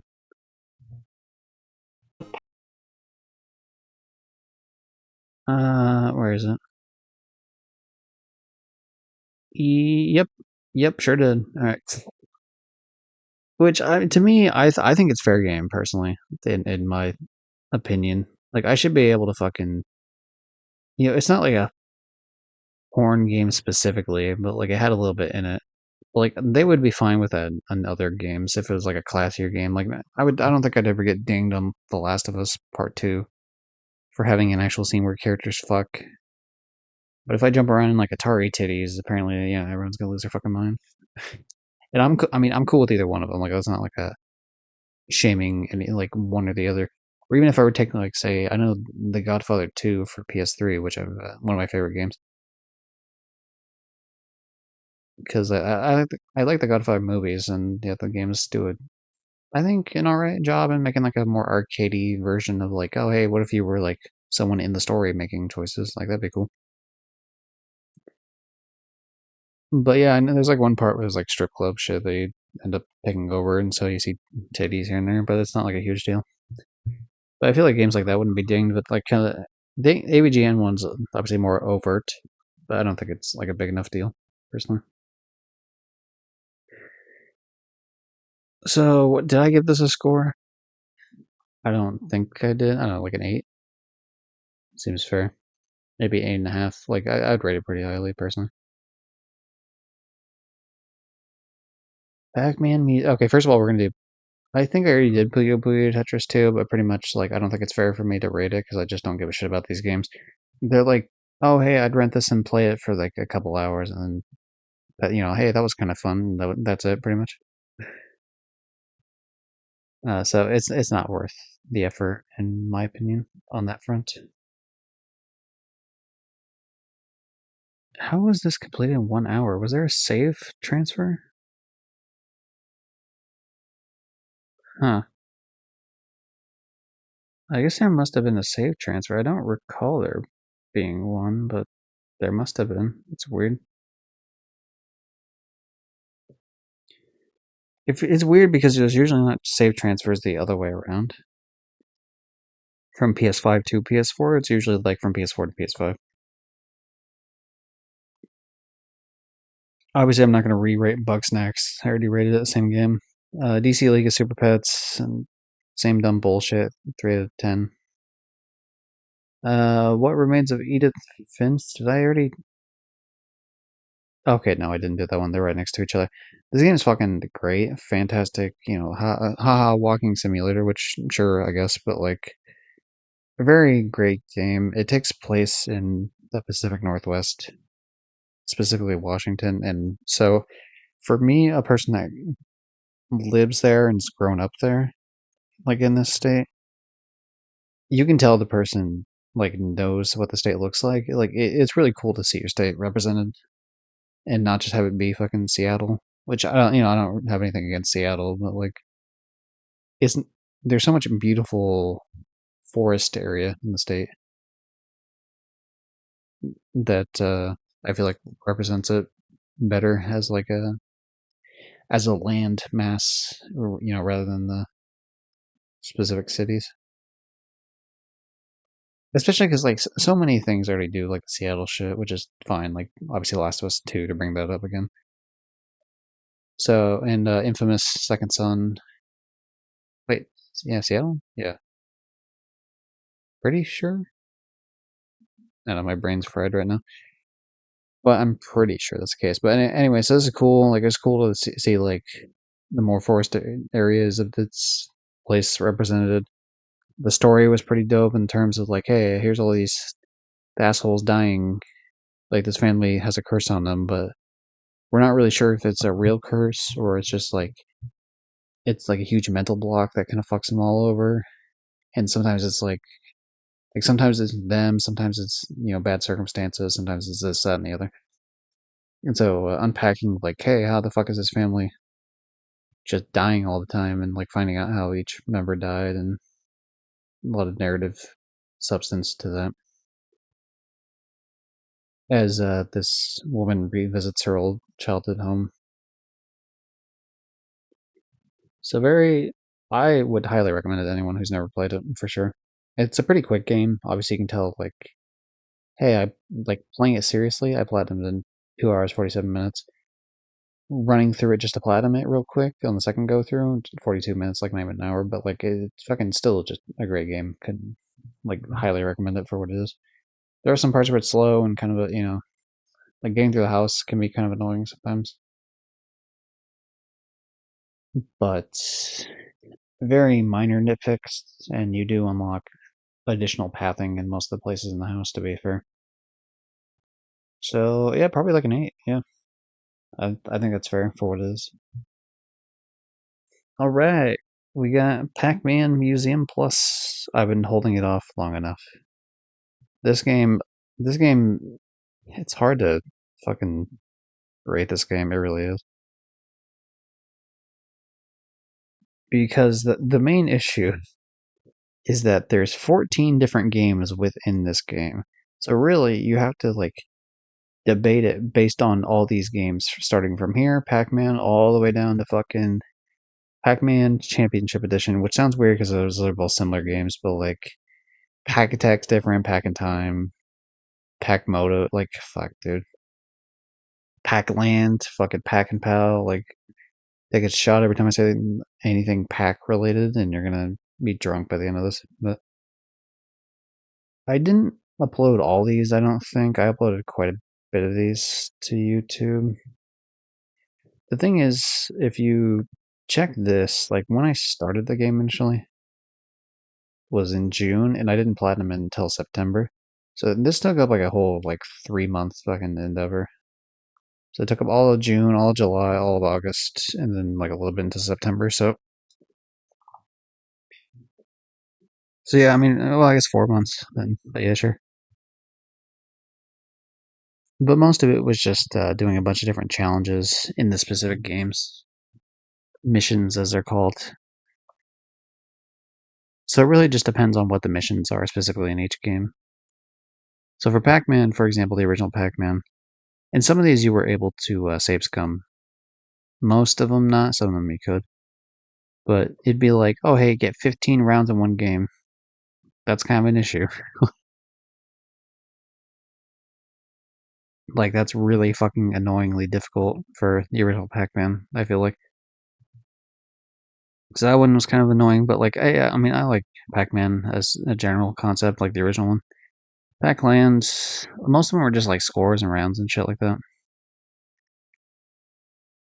Pac-Land, I'm gonna have to Google each of these.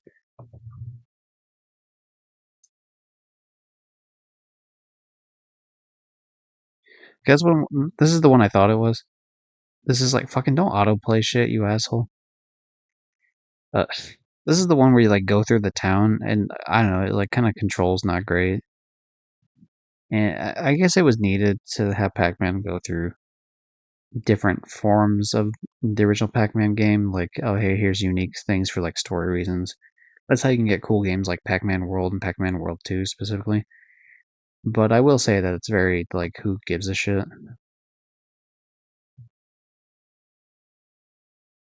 Yeah, it's really weird that side scrolling. Like it's not a great game. So Pac-Man itself I would not rate very highly.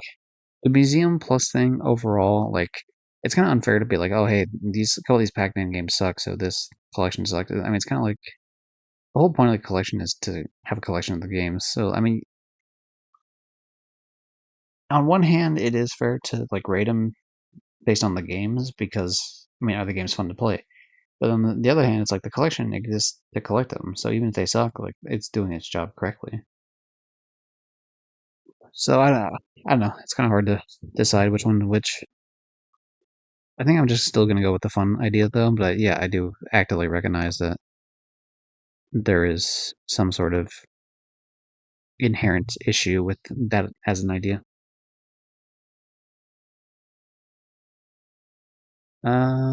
Pac-Mania. I like Pac-Mania. That's the one. It's pretty much just Pac-Man, but it's like a 3D board and you can jump. This one was hard, to be fair, in the sense that like there were a couple of different issues, and I forget exactly what it was, but it was like what was it specifically? I think it was like something along the lines of like you would crash into shit or like jumping was weird. There was some sort of issue I had. I'm sure I said it in the playthrough itself, but yeah. Pack and Pal. What is Pack and Pal? Let's find out what Pack and Pal is.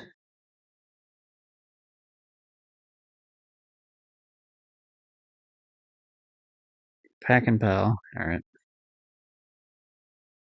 Oh, this was just like this is Pac-Man, but like he had to break down all these fucking stupid barriers, and there was a couple unique things. I mean, it's fine, and it just seems like an evolution of the original Pac-Man game. I wouldn't really care that much about it. It's okay. It's fine. Pac-Man arrangement. I don't have to look up the arrangement. It's weird that some of these had just like, oh, here's the same game, but like different versions. Like, oh, here's the arcade version. Here's the CS version. And it's like, I mean, yeah, they're slightly different in some of them, but specifically, say Pac-Man. List of Pac-Man games that works. But I should have pulled up this article to begin with.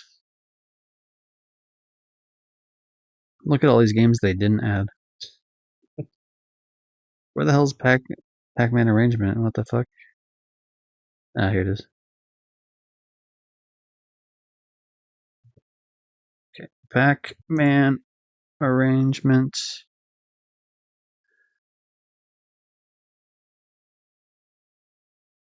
Okay, so there was like this version, which I think is the original.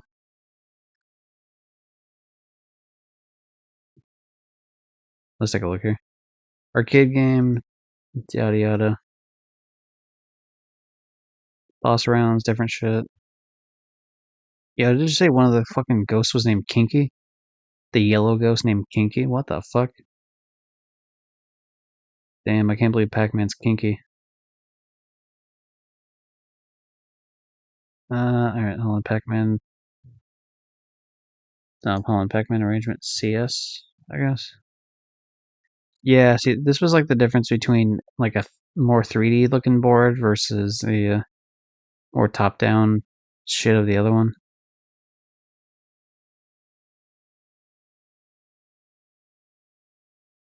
I feel like I didn't like one of the versions and I liked the other one. Like both of them were okay, but like the other one I liked a lot more. Hmm. Fucking Pac-Man 256, already talked about that. Pack Attack, I fucking love Pack Attack. Okay, let me preface this, I guess. Pack Attack specifically, I'm not like a huge fan of in terms of like the here's the different difficulties. Here's hyper difficulty, which is like fucking insanity. If I'm not mistaken, that's still one of like the higher viewed videos. Not compared to all the stupid bullshit of like the kids games that got put up for some reason, but in terms of like where is it? It's gonna be up here somewhere. Pac-Man Museum Plus Pack Attack Hyper Frustration. That's what it's called. Almost 300 views and a bunch of people. If I were to look at the comments right now, I think I replied to most of them, but like just a bunch of like, hey, I'm trying to get this too, this challenge thing. Because the thing is, you had to get it to work properly. You had to start on hyper difficulty, which is like 100, and then you had to get 10 levels worth of shit. But like, it was really annoying because you had to play it in such a way that you got a fairy to pop up at least once, if not twice. And it's just really difficult because it's going like so fucking quick. That's the difference of the difficulties is they go really quick, and some of them felt really annoying because the game would flip it. It felt like it would flip it more than you actually hit it sometimes, which is like just really irritating. But yeah, there are just people complaining like, oh, killing me right now. I swear my brain's not fast enough.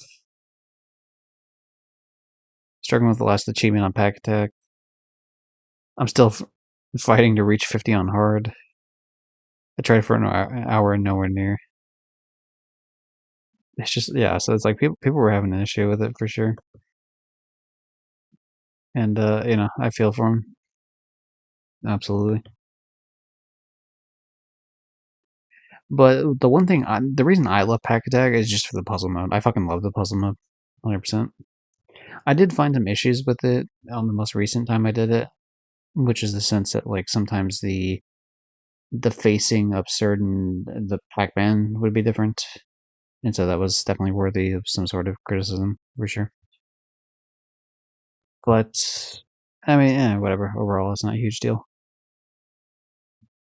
But yeah, I like the puzzle aspect of like, hey, you only get so many moves to do this. Very cool. One of my favorite things about Pac-Man for sure. For the longest time, I'd say that maybe my favorite Pac-Man game. I wouldn't say that now, but I would have at a point. Like, I would probably say Pac-Man World 2 would be, although the repack of World 1 is actually pretty great too.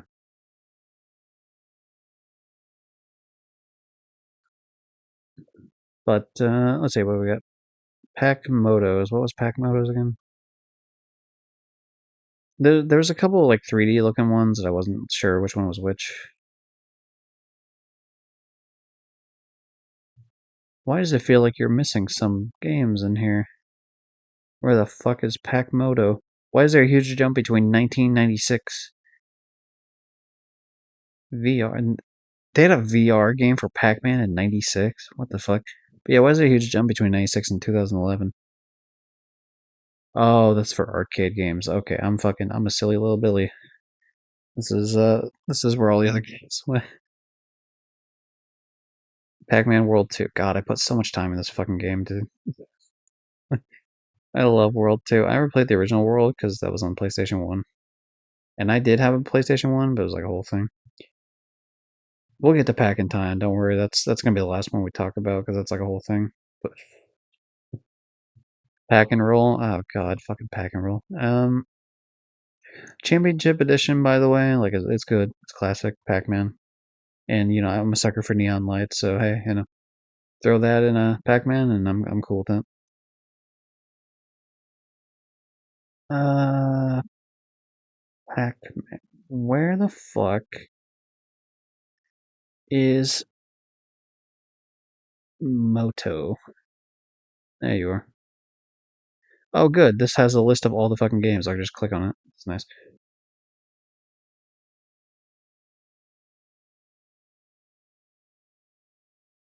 Oh, okay. That's not helpful for the reason that. Okay, fucking goddamn it, dude. Okay, pack mode. We're just gonna look at the fucking pictures. You know what? Yeah, okay, this is the one that was like kind of annoying because like the ground kept falling out of the fucking thing of the level. So in terms of that, I didn't fucking like it. I wasn't a huge fan of it. Dude, $10, right? I didn't mean to click on this by the way, but $10 to get this on the Switch store. That's a fucking steal of a deal, dude. If anyone has a Switch and doesn't have Pac-Man Museum Plus, you should be buying that shit right now. But yeah, not a huge fan of pack motos. It's pretty whatever. Pack and roll. Pack and roll, I think, was like the weird like rolling one. I I know that sounds dumb to say because it's like it's called pack and roll, no shit. But like,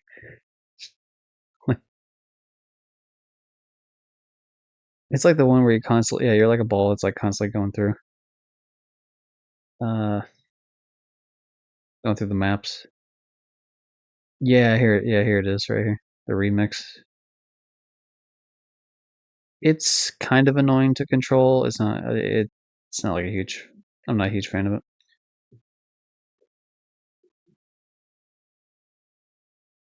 God, this stream is all over the fucking place. Super Pac-Man. I feel like Super. What was Super Pac-Man? Is that just like the one where you can make yourself like a bigger Pac-Man running around? That was like whatever. Wasn't I didn't really care about that one. It was fine. I just felt like, oh hey, we're just doing Pac-Man yet again. Yeah, this was like the Gate Key one, which is somehow different from the other Gate Key one, which was Pack and Pal, I guess. What the fuck? What was the difference? So these two are very similar. Like they're not the same, obviously, but they're similar, I guess. Fuck, it's been so long since I played this. I'm blurring all the Pac-Man together. Battle Royale was Battle Royale was just kind of lame. It's whatever. It is cool in an actual arcade when you get to go up against other people. It's like, oh hey, that's fun for like a game, and that's about it. But in terms of the Museum Plus thing, I don't know why they included it. It just seems like a waste. But far be it for me to complain. Or we already talked about championship thing. Time to talk about the one, the only Pack in Time. God damn this fucking this screenshot pisses me off. Just looking at this fucking game just pisses me off, dude. The controls are so garbage. They're so fucking bad. That's like the number one issue I have with it. Now, granted, there's like a whole story thing, and if I'm being real, the story is ass. It isn't well done. It's like pretty just weird.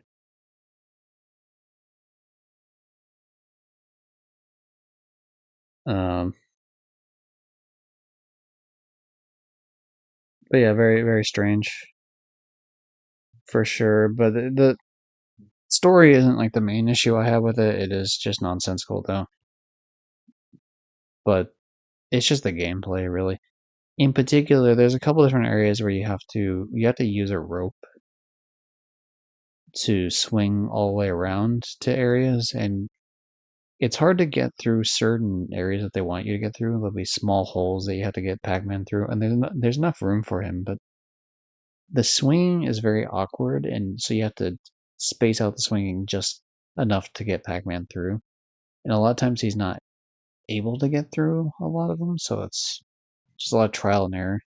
There's one or two levels in particular that were just like really fucking stupid. Very frustrating. Like I've never been more frustrated at a Pac-Man game in my fucking life. Like than Pac in Time. It's such a fucking piece of shit game. Just yeah, I mean, really, just even talking about it now, just like pisses me off slightly. It was specifically clear area. Was it clear area 10? The easiest way to do that was to do the first 10 because like the later ones were even like harder. Area 10 has one of oh, actually, I think you had to do the first 10 regardless. But Area 10 has one of the worst selections or sections of the game in a grossly unfair manner. At the start, there'll be red water that will insta kill you, so shoot the enemy from where you spawn then.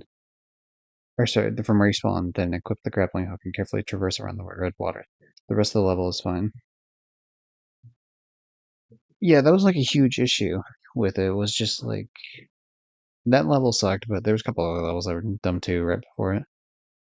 But the general idea of like, oh, you have to, because I think you had to play a little bit more to, yeah, that's what it says right here. The 50,000 score requirement requires you to progress to about rounds 13 to 15, depending on what you picked up score wise. But yeah, it was incredibly dumb. Because yeah, once you got to clear Area 10 had this just completely stupid insta kill section, and when you initially go over it, you have these logs, but as soon as you jump on them, they're about to disappear, so you jump off them, of course, to the next section. And so it ends up being a case of like, well, okay, how do you get back now? If you didn't get every little thing that was already in that area that you need to get, you're kind of shit out of luck. Like you gotta hope you can use the rope to get around and hope you get it, and it's hard. It's hard to do. Like it's a pain in the ass. And the platforming is terrible in the game. It's just terrible. I fucking hate Hack in Time. Like there's no reason that game should have existed. It's such a garbage game. If I were to rate just Back in Time by itself, it would be a 1 out of 10. Like it's such a miserable experience. But if I'm rating Museum Plus overall, I mean, I'm glad I have it, and there's certain games I want to play off of it here and there. But I don't, I don't think I can rate it highly. Like I think honestly, I'd have to give it like a 6. You'll notice there's also a missing Ms. Pac-Man. That's because the Namco doesn't actually own the rights to Ms. Pac-Man. They lost the lawsuit about it. So yeah, they don't own Ms. Pac-Man. So they were not allowed to. Yeah, welcome back, G Gypsy. It's me. Woohoo. Oh, it actually doesn't even show it on screen. It shows part of the banner, but it doesn't show the text. I have the screen cropped a little bit so it doesn't show the tabs, so that it shows just more of the video game shit. That was mainly done to, so it's not seeing as much when I'm pulling up the search, but I guess it doesn't really matter when I use this particular web browser. Just don't want my bank shit pulled up or whatever, but I don't do that on this browser anyway, so it doesn't matter. Um, oh, sorry, I'm like all the way at the top again. I was wondering, I was like, what the hell happened there? It reloaded everything, which is very odd. We already talked about GTA 5 some other time, so no reason to go over that again. Since we already did it once, no reason to do it twice. You know what I mean? You know what I'm saying? This was the second game off the like kids games that fucking broke me. This game 3 weeks to platinum. Now, to be fair, like I wasn't playing every time, but like it probably took me like 12 fucking hours of playing to platinum this shit. And I hated the entire experience. It was such a fucking the fastest time is just under 9 hours. So like it must have taken me somewhere between like 12 to 15 hours, I imagine, because streaming does extend it a bit. There was a couple different areas where I just was not able to find the area I was supposed to go to, and the game wasn't very clear about it. But also the game just feels like it's super needlessly long. It's like incredibly boring, and I fucking hate it. And it's the reason why I will never play an outright game that's more than about 4 hours to platinum, maybe 5, depending. I can't do those games anymore. Not even like the Paw Patrol ones, which those were taking a while too. At least some of them were, but yeah. So soon after this, the amount of these games I played like shrinks because I go through most of the ones that are like quick. Uh, Next up, JoJo Siwa. This stream of me playing this game does not exist anywhere. It's such a shame. I don't even recall if I have any clips from it. I don't think so. I uploaded it to YouTube and it got blocked in like Belarus. Fuck, I don't know if I'm pronouncing it right. In Russia, I guess. Because Nickelodeon owns the rights to like JoJo Siwa's music. So it got like blocked in those areas, but it was fine everywhere else. So I was like, oh, that's fine, right?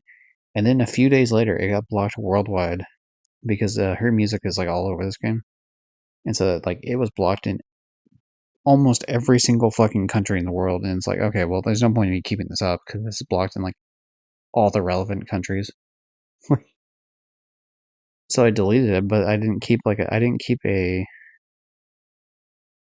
a copy for myself to because I mean there was no way I could have edited out the shit. I just couldn't do it, and I wouldn't have even cared if it was like, oh hey, you can keep the video, but we take any money the video makes. Like I that does annoy me with some of these other games, but it's whatever. At least I get to keep it. This game was blocked. It was just straight up blocked. Like nobody could fucking watch it.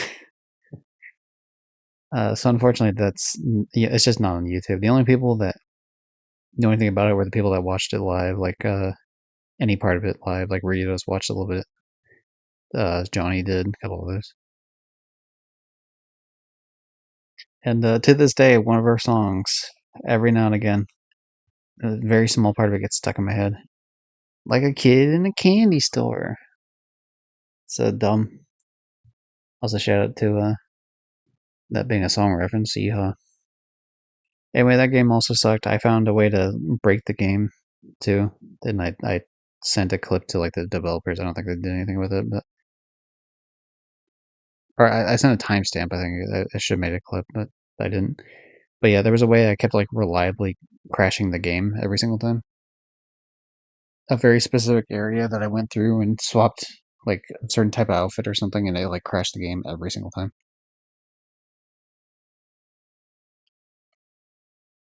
But only in that part. It's so weird. But yeah, I don't know, Judge Siwa, like that one was like a rhythm game. I'm gonna give that one like a 3.5 to be honest. It actually wasn't that bad as much as like the other shit was like dumb as hell on it. In terms of like the YouTube shit, that's not anything against the game specifically. They do like to do that though. This company, Outright Games, they like to fucking license random music that gets dinged through YouTube's copyright shit, which is really dumb. Bratz Flaunt Your Fashion is one of those games. The unique thing about this game is I had COVID when I fucking filmed me playing it, and so you know if you ever want to know what I sound like with COVID, you either watch that or you watch the Bluey playthrough, which will show up later, I'm sure, because that was the second time I got COVID, the second and only time so far that I know of that I got COVID. The Bratz game sucks. It took longer than I wanted it to. A lot of like bullshit loading things. There were some pretty funny clips out of that one though, I gotta say. Like some of these other ones had like a couple of clips that were kind of funny here and there, but like I thought the Bratz one had actually quite a bit of them. But yeah, Bratz not fun. Back down to a 3. You know what is fun though? Toem, we're coming back to it finally. I wanted to get through all this kind of shitty kids games as I was doing them. We're not through all of them yet, but we're through like a good chunk of them. Toem is a mostly, like almost entirely black and white video game, and you swap your perspective with using the camera in the world to take pictures of things to like puzzle solve type of shit, and it's really fucking cool. It's a shorter game for sure, but it's just I got if anyone has a PS5, I can't recommend this game enough for sure. Really fucking fun game. It says 2 days to platinum, but I think it was only like 5 or 6 hours to be honest. My guess is I must have cut it up in 2 different streams is what happened. Nobody made a trophy guide for this game yet? That's a crime. But yeah, really dope ass game. Big fan.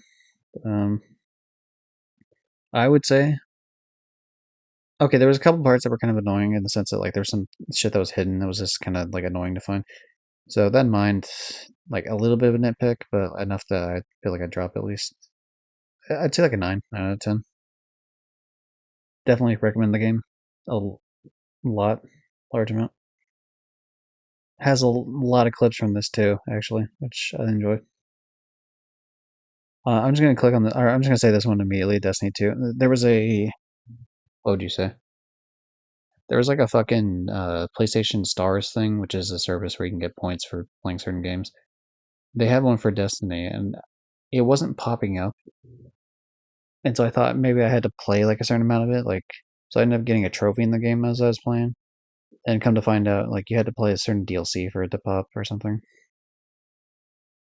that I didn't have, and that was a big fuck you. So now I have just one trophy of Destiny on my fucking console. You'll notice here it's 200 hours to platinum.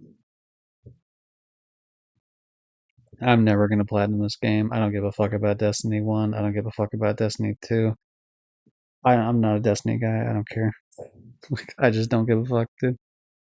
And it's fine. I mean, I don't have anything against the game. I just, that's just way too much of a time sink for like a game that I just don't give a fuck about. So, not doing it. That said, I can't rate the game properly because I only played it like, what was it, like an hour or something to try to get that. Did I actually go for that trophy? I think you get this trophy automatically because like when you join now, it just like levels you up to give you some sort of, what would you call it? Like a not an advantage, but like to not handicap you as much as you would be if you just joined the game new and had nothing to your name.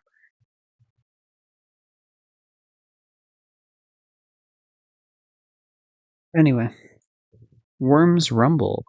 Two different versions. This game kind of sucks in the sense that like you cannot platinum both versions. It's pretty hard to platinum it now anyway, because like what happens is you need to hit level 50, but the game doesn't like check it. As you can tell, I'm level not 36 because that's 36 out of 100. So how would that be the case if it's 50? What that actually means is, I'm level not 25. I'm level fucking. Why does my brain not figure out what the? It's goddamn 19, right? 18, 18. I'm 18. Yep. 18. If it was 19, it'd be 38. You fucking idiot. Math. It's fine. It doesn't matter. It's 4 in the morning. Math. But yeah, reaching level 10 with all weapons kind of annoying. Daily challenge is not crazy, but whatever. I did 3 daily challenges out of 50, or 6 out of 100 if you want. Spending the money pretty easy enough when you earn enough of it. Unlocking all customization, giant pain in the ass. Um, Winning deathmatch, very hard to do in the sense that like the only people that play the game now are just sweats. But one interesting thing about this is that it doesn't recheck when you hit level 50, which I think I already mentioned. There's no level past it. And so you can't get both versions of the game platinumed unless it's like a whole thing you have to do here. It's really fucking crazy.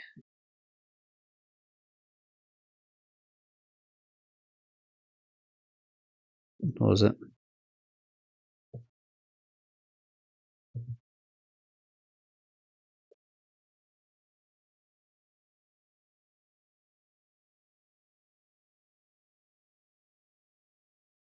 I think the idea is that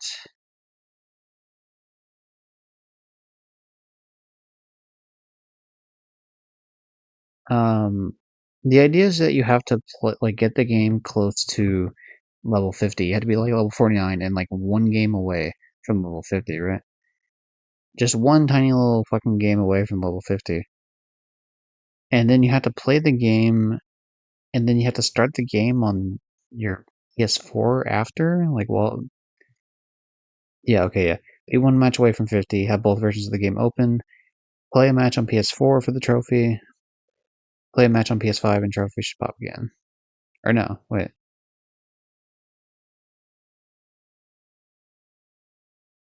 On PS4, find Deathmatch when it started. Find Team Deathmatch on PS5. So you have to, like, start one game before the other game finishes. I can't quite remember how that,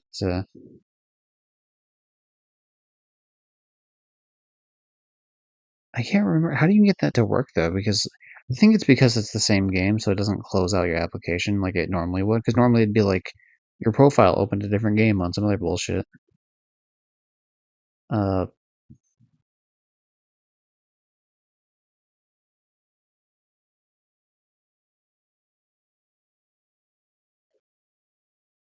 Tooled up and geared up auto popped without issue. So what is tooled up and geared up? Level 10 with all weapons and all customization. Okay. But there are risks. One person tried to work around and ended up getting locked out of both planning. You get somewhere between 500, 400, 300 XP for. Oh, okay. Oh, okay. So you want to do it in team deathmatch because you get more. Okay, that makes sense.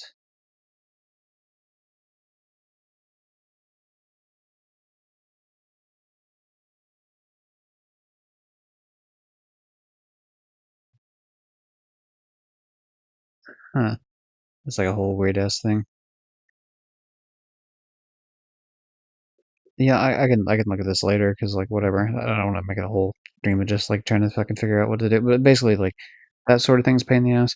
The gameplay was kind of fun as it was, to be fair. But yeah, it's like impossible to win deathmatch because it's just sweaty people playing now, which is kind of what happens when any game is out for a while and then just dies.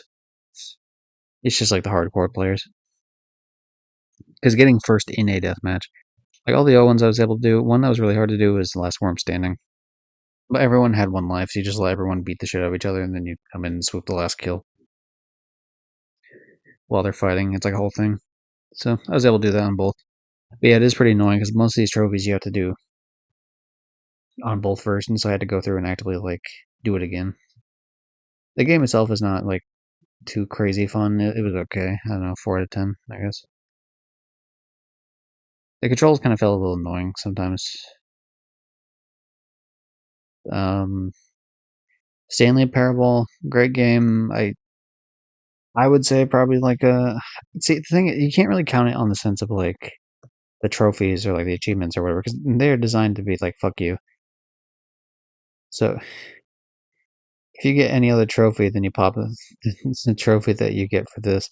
Complete the game, those are fine. But yeah, a lot of these are like, oh hey, you can't jump. So you're gonna try to jump, and so like it requires you to fucking do some other bullshit. Played the Stanley Parable for the entire duration of a Tuesday. That was like a big fuck you. But doable in the sense that like all you had to do was just like, oh no, you're right. Here I go changing the time in the console.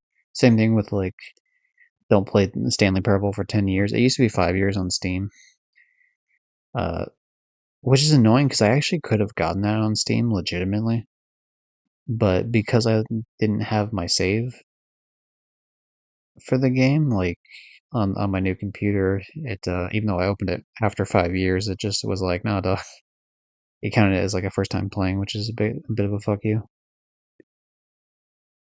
But yeah, I mean, some save file fuckery, or not save file, some like a console time fuckery, some go through a bunch of like side bullshit again. Very funny game. A lot of different like side paths, I guess if you want to call it that. I would definitely recommend it 8 out of 10 for sure because it is on the cheap side too. Like it's definitely not a $60 game. Like there's no fucking shot. So if it was that much, I'd be like, nah, fuck you. But it's worth it for like the $20 or whatever it is. I'm sure it's probably on sale at the moment. Maybe not at the exact moment, but like it goes on sale often, I would imagine. Birthday of the Midnight. I've done like all the games in this, so I guess I'll just rate all of them in one go. Oh, I guess I haven't done all these. What the fuck? Oh no, I have. There's just so many different versions. They probably do that because they know they're like a trophy hunting thing. These were games that were just like, oh, here's 50 cents or like $1 to buy and whatever. I usually don't like getting these type of games, but these ones felt like they put in like the slightest bit more effort than a lot of these games do, which isn't much, by the way. So don't take that with like any sort of like seriousness to it. But yeah, I did all these, and they're all just like who gives a shit, whatever. It's like 3 out of 10, I guess. The only reason you do them is just because they're quick plats. Dragon Ball Fighters. Okay, Dragon Ball Fighters has a really shit like fuck you trophy attached to it. Actually, two of them, if we want to be honest. The first one is getting 20 million Zenny, which the vast majority of people don't have because it's just an absurd amount. Even beating the main game. Like, let's see, when did I beat the main game? I would have beat the main game in 2018. So let's see what trophies I got in 2018. Probably the vast majority of these trophies, if I had to guess. Like March and April of 2018. But what did I not get in 2018? Where is it? I did as much of this as I could in 2018, but there was just certain things I couldn't do.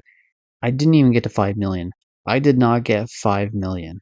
So how I just barely got 1 million from playing a fuckload. Like this was the end of April that I finally got the fucking 1 million. It's like I have to do this 20 times. I beat the entire storyline and like a couple other things. I only got 1/20th of the score I need to get to for this shit. Like that's insane.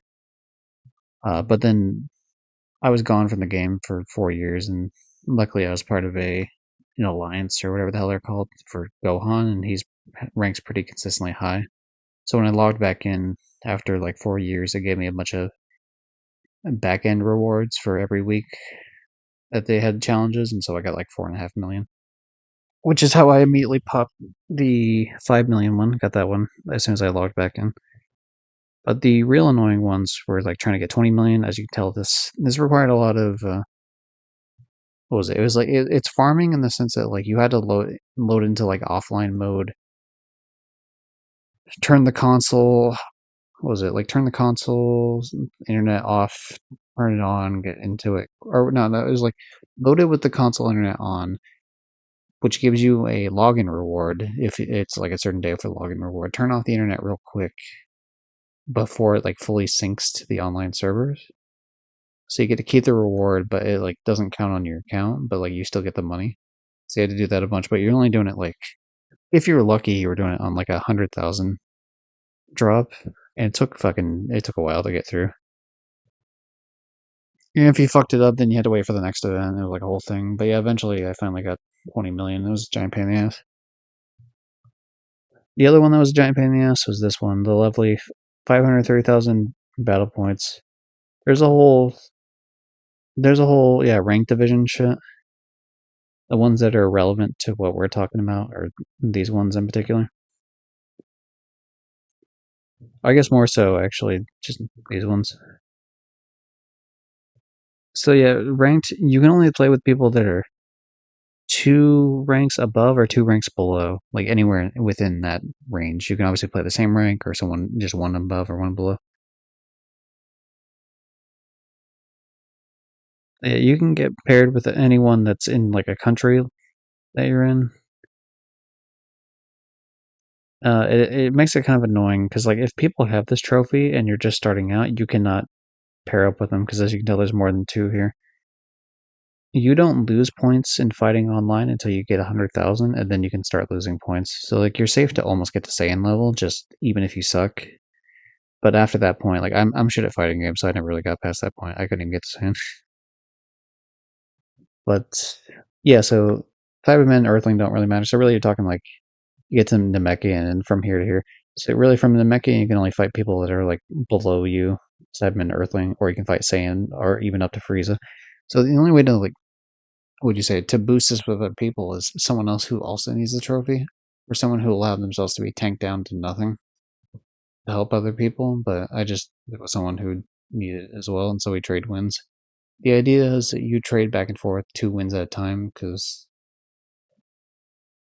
what was it? It's like whoever wins 3 out of a set wins the whole thing. So like you what is it? You win 2, and they win 1, and then they win 2, and then you win 1, and you win 2, and it's like some sort of shit like that. It's just a giant pain in the ass. And the only reason they have that trophy is because, haha, Frieza in the anime said that his power level was 530,000. That's literally the only reason to have like such a fucking stupid trophy. The game itself is fucking amazing though. Like the art style is amazing. I like the kind of the what if scenarios they throw with it. The fighting was fun. I mean, I'm not good at fighting games, but like for what I was able to do, it was fun. And yeah, so I mean, really, I don't know. I'd give it like a 7, I guess, well, 6.5 maybe, just because I'm not good at fighting games. So it's like not as enjoyable to me as it would be for people that are good at fighting games. Race with Ryan.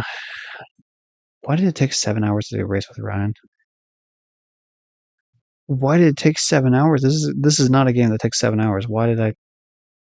Yeah, this is a game that takes like 2 or 3. Did I take a break in between or something? I must have. What was the trophy? The fucking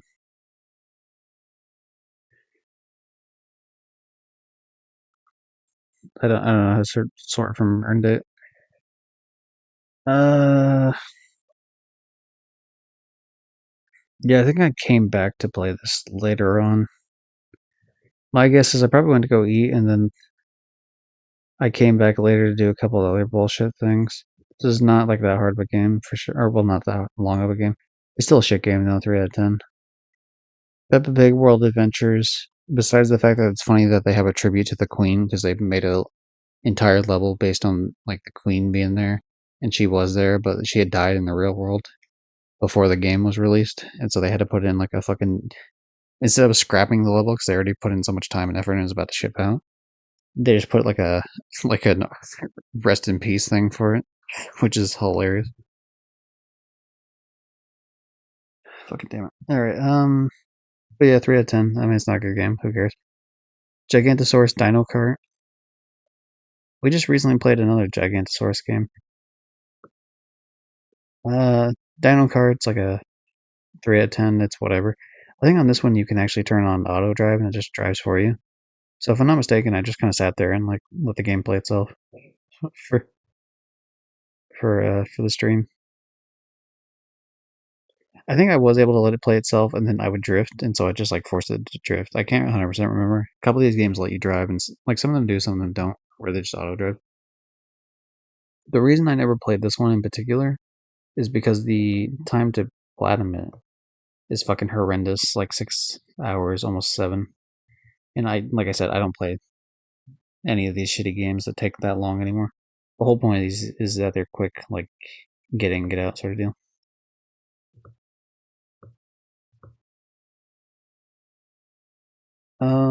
Yeah, so is that one 3 out of 10? I'd say again. Garfield Kart. We did skip Garfield Kart momentarily. What can I say about old Garfields? Well, I'll tell you one thing about old Garfield. I played the original game, the first one. It's just called Garfield Kart on Steam, and it's pretty lackluster.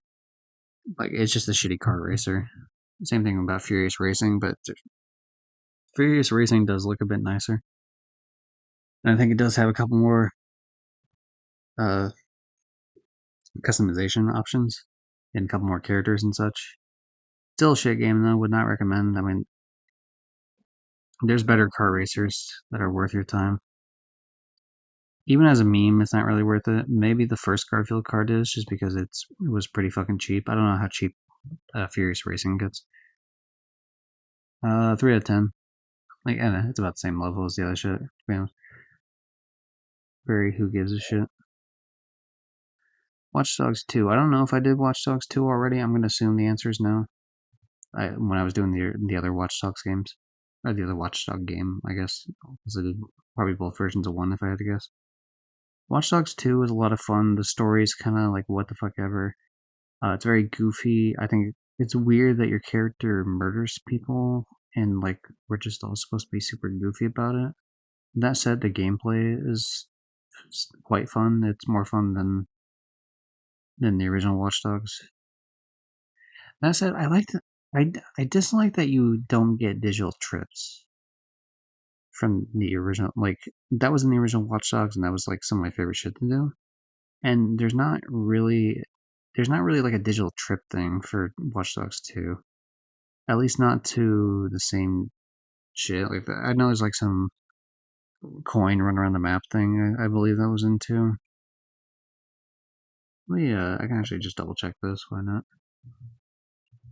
Watch Dogs 2 fuck. It's digital trips.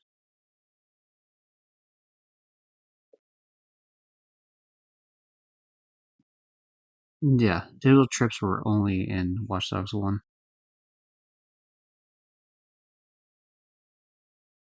Which, I mean, I thought they were fucking great in Watch Dogs 1. I do wish they came back in Watch Dogs 2. But yeah, I mean, the gameplay was more fun. Definitely more responsive too. Like, some of the gameplay was awkward. It's really weird because, like, between Watch Dogs 1 and Watch Dogs 2, the controls are different. Which is a great sign, by the way, for your game that you can't trust the same general controls. Like, it's one thing if you add new mechanics and those have different controls, obviously. But when the same sort of thing where it's like running and shooting and vaulting and all this other shit is like different, like kind of annoying. Especially when like I'll go through and I'll trophy hunt people or like trophy hunt with people for these games sometimes because these games often end up having people want to trophy hunt, especially the Watch Dogs one, which shitty fucking servers. I'm sure I explained in the previous video, but yeah, whatever. Uh, which Watch Dogs 2 does not have that problem. I gotta say, the servers are, from what I recall, pretty fucking good. I think we might have disconnected once when I was trying to do some extra bullshit with Watch Dogs 2, but yeah. The reason it took 5 years to 100% is because I just didn't buy the DLC until later. I did do this one originally, back when it came out. That's how you know I'm a real OG. I didn't have to boost this with people and like, hey, throw the match for me. And like, no, I did this fucking legit, homie. Back in 2017, November 4th is when I platinumed the game. The very next day, what am I doing? I'm focusing just on the free DLC showdown. And what do? Motherfucking do it. So yeah, I did. But yeah, I didn't have human condition or no compromise. I obviously got it later when it. The thing is, it wasn't going on sale for like such a long time. The Ultimate Edition or whatever the hell, like the special, blowjob edition of Watch Dogs 2, like it would keep going on sale the whole game. But it's like, no, I just want you to sell the DLC on sale because I already own the game. Like I have a physical copy of the game. So it would be cheaper if you just made the DLC go on sale because then you're not factoring in the cost like the game too.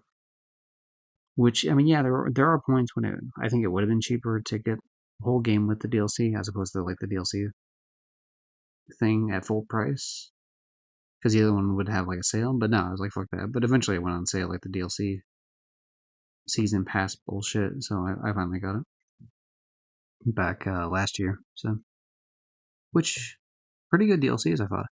Honestly, overall, most of Watch Dogs 2 is better than 1. I like the music more in 1. I like I like the digital trips in 1 quite a bit. But yeah, I feel like most of everything else in Watch Dogs 2 is better.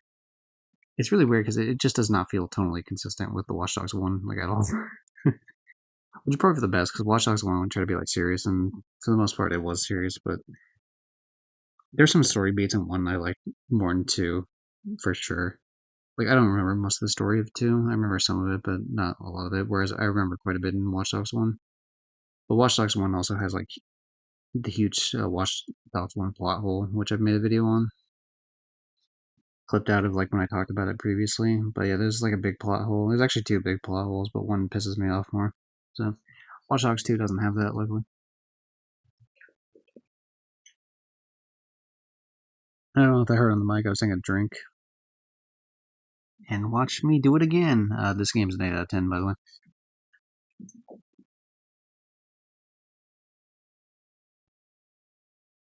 Alright, cool.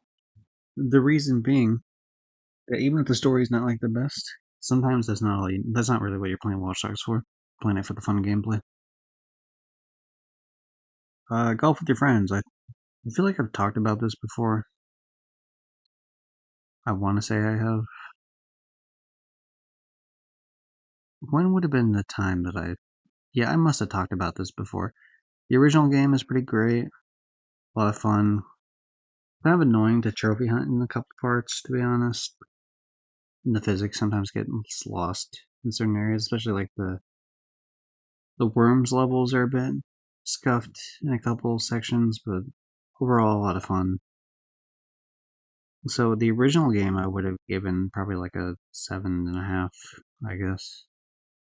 But now I'd only give the game like a 6, nah, probably like a 5.5 to be honest. Because ever since these first few DLCs were fine, and it's really cool because you can play with people that have a deal. Like if they own the DLC, the host does, you can play with that person even if you don't own it, and you can get trophies still, which is fantastic. But yeah, these first 2 DLCs were fine, and they were like priced pretty well. I was gonna get them once they went on sale a little bit more, but then a different company bought out whoever owns them. I think it's the same people that do Worms, if I'm not mistaken. Uh, but The point being that like it was pretty fucking lame because what happened is they upped the price of like their new DLCs, which is fine, I guess, to an extent, but kind of lame because like the game had been out for several years. So why would you do that? You know, why would you waste your time with stupid shit like that? But the issue, more so than that, because it's like, okay, well, at least you're making, there's not gonna be as many people playing, so maybe they fuck up the price because then like does that can cover the cost more because there's less of a pool of people, so you could charge them more. Which coming kind of lame, but whatever. But the main issue was that they upped the price of previous DLC. It's like, dude, the vast majority of the people that would have bought the DLC anyway had already bought the DLC for the Bouncy Castle one and for the New Worlds one.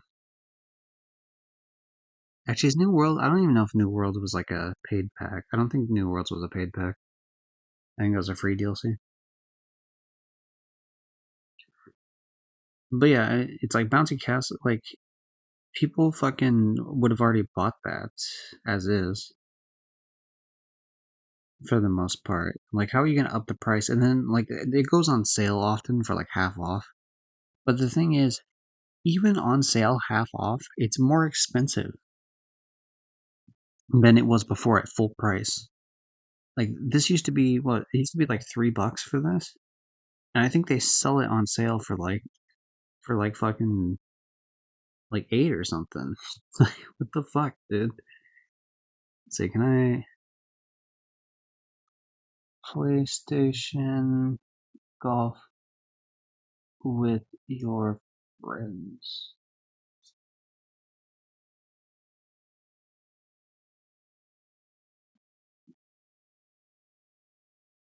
Yeah, the Ultimate Edition. Oh boy, you can get all the new shit for fucking almost $60. Like fuck you, dude. Yeah, where is it? Yeah, this used to be fucking like 390. I think it was 299 actually for this. So I was waiting for it to go on sale for like half off for like 150. It never did. But like, yeah, when this goes half off, it costs $4.50, which is more than $3. It's fucking a 50% increase, even when it's half off. Like, fuck you. That's so stupid. And then this is half the holes. This is only 9 holes instead of a full 18 that the bouncy castle was, and it's still more expensive. It's $5. It's still $2 more expensive than they used to be. So yeah, it's one of those where like the let's see, where is it? Yeah, the team that owns Worms owns us now. So like, or well, they're the publisher at least. I don't know if they like own it. But yeah, whoever took control of it is like a big fucking asshole, and so that's why I'll never buy the DLCs. And it sucks because I can't really get this one because this is like I'd have to consistently play with someone who owns it, sort of deal. And the same thing would be true with these other ones. Like, who's gonna buy these DLCs? Someone I used to play with more often had this one. The same person had the bouncy one, so that's who I did those with. I did most of the game with, but we've already moved on since that point, so it's kind of like whatever. And really, these are just DLC trophies, and I would like to get at least this one at some point, but I don't think I will. I'm sure as fuck won't be buying it. But yeah, the scores I already mentioned previously stand for that. My universe doctors and nurses. It had no platinum and it only took 2 hours, but man, that's like one of the most fucking boring games I've ever played in my life. So draining. 2 out of 10. Fuck that game. Mortal Kombat 11. We're skipping the game, but like we'll come back to it in a second. Um, oh God, Who Wants to Be a Millionaire? Yeah, they made a PS5 version, which I rented. Same bullshit, really. Nickelodeon All Stars Brawl. Game controls like ass. That's 3 out of 10. I mean, it's kind of nice to see like Nickelodeon characters get some love that I feel like do. Like Cat Dog was fun, even though the show's kind of not great. Which is weird because I grew up loving Cat Dog. Like I really loved Cat Dog growing up. One of my favorite shows of all time. And then I watch it as an adult, and it's like, man, this sucks. Like this is just ass. And so, like that's not true with SpongeBob or like some other shows like Foster's Home. It's not true of that. It's not true of fucking a lot of the Cartoon Network shows. It's not, but a lot of like the '90s fucking Nickelodeon shows, I feel like it do. Um, Fucking Rocket Power, dude. Rocket Power sucks. And again, that was a show I grew up loving. I was such a huge fucking fan of Rocket Power. And I went, was it like several years ago? I was like watching through it again because it was just like, I don't know, they were playing like most of the episodes on some sort of late night shit that I would record and watch the next day.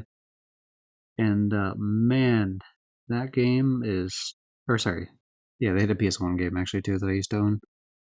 That game was okay, but yeah, that show sucks. Like, I don't like, for some reason in the 90s, they had just shows where like kids were just assholes to each other all the time. And it's like, why would these people be friends? Like, I guess because close proximity, but like, this doesn't make like a fun thing to watch. Like, everyone's just a dick to each other. It's different with something like, say, I don't know, Always Sunny in Philadelphia, because it's like you're watching, like, there's a bunch of people that aren't dicks on the outside of things that, serve as like the, hey, this is, they get to have their good lives while these horrible people get their, like, comeuppance or whatever. I guess a good way to put it is like, say, Ed and Eddie, which is a much better show, is like, Ed and Eddie does have asshole characters to an extent, right? Really, I mean, really just Eddie, I guess. But even Double D and Ed to an extent. I mean, Ed kind of just gets dragged along, but when the main Eds get fucked over, it's almost always their fault. The only episode where it's not like directly their fault, it feels like, where it's mostly like, or where it's pretty much entirely someone else's fault, was like the episode that's the most critically panned, which was the one with Jimmy, who was revealed to like set everything up for some bullshit. And yeah, everyone like hates that episode anyway. Uh, which is fair, and they should, because it's not good. I mean, it's not terrible. Let's be honest with ourselves. It's not terrible, but it's not great. Anyway, that was a random tangent. This game isn't that fun. The online battling was, I mean, it's easy to do, like to farm with like another person.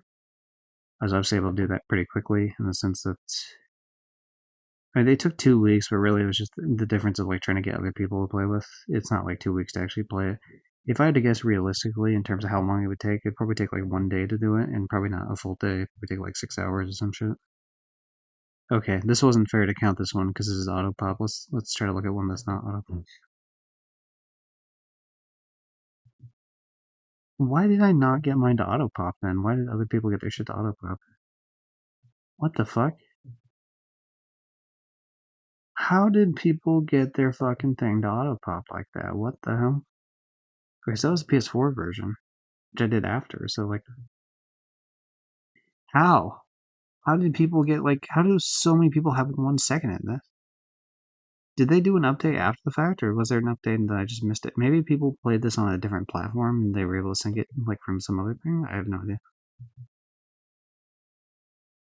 Anyway, I think it would only take like, I don't know, 5 or 6 hours, probably even less if we're being honest. But more like 4 if you're getting like serious and you're actually no, because you gotta do all the characters. You gotta do like 20 something characters. So, yeah, probably like 6 hours if you're doing it legit and like all the way through.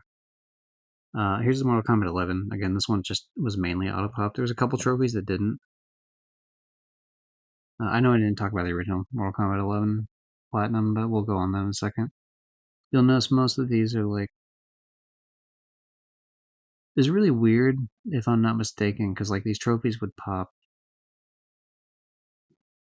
A bunch of them popped immediately, and I think some other ones popped like slowly over time, sort of deal. But yeah, like I had to like redo for like half the trophies, whereas the other half were fine. Very odd scenario. But yeah, the original Mortal Kombat, again, not good at fighting games, but I do like the stories of Mortal Kombat's for sure. Um, if I can look at the series of games.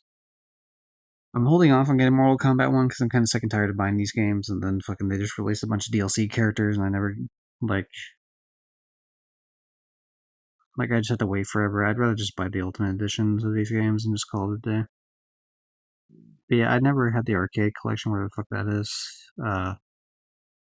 I did have the PS2 games Armageddon and Deadly Alliance. Deadly Alliance is probably the one I put the most time into of any Mortal Kombat game, if I had to guess.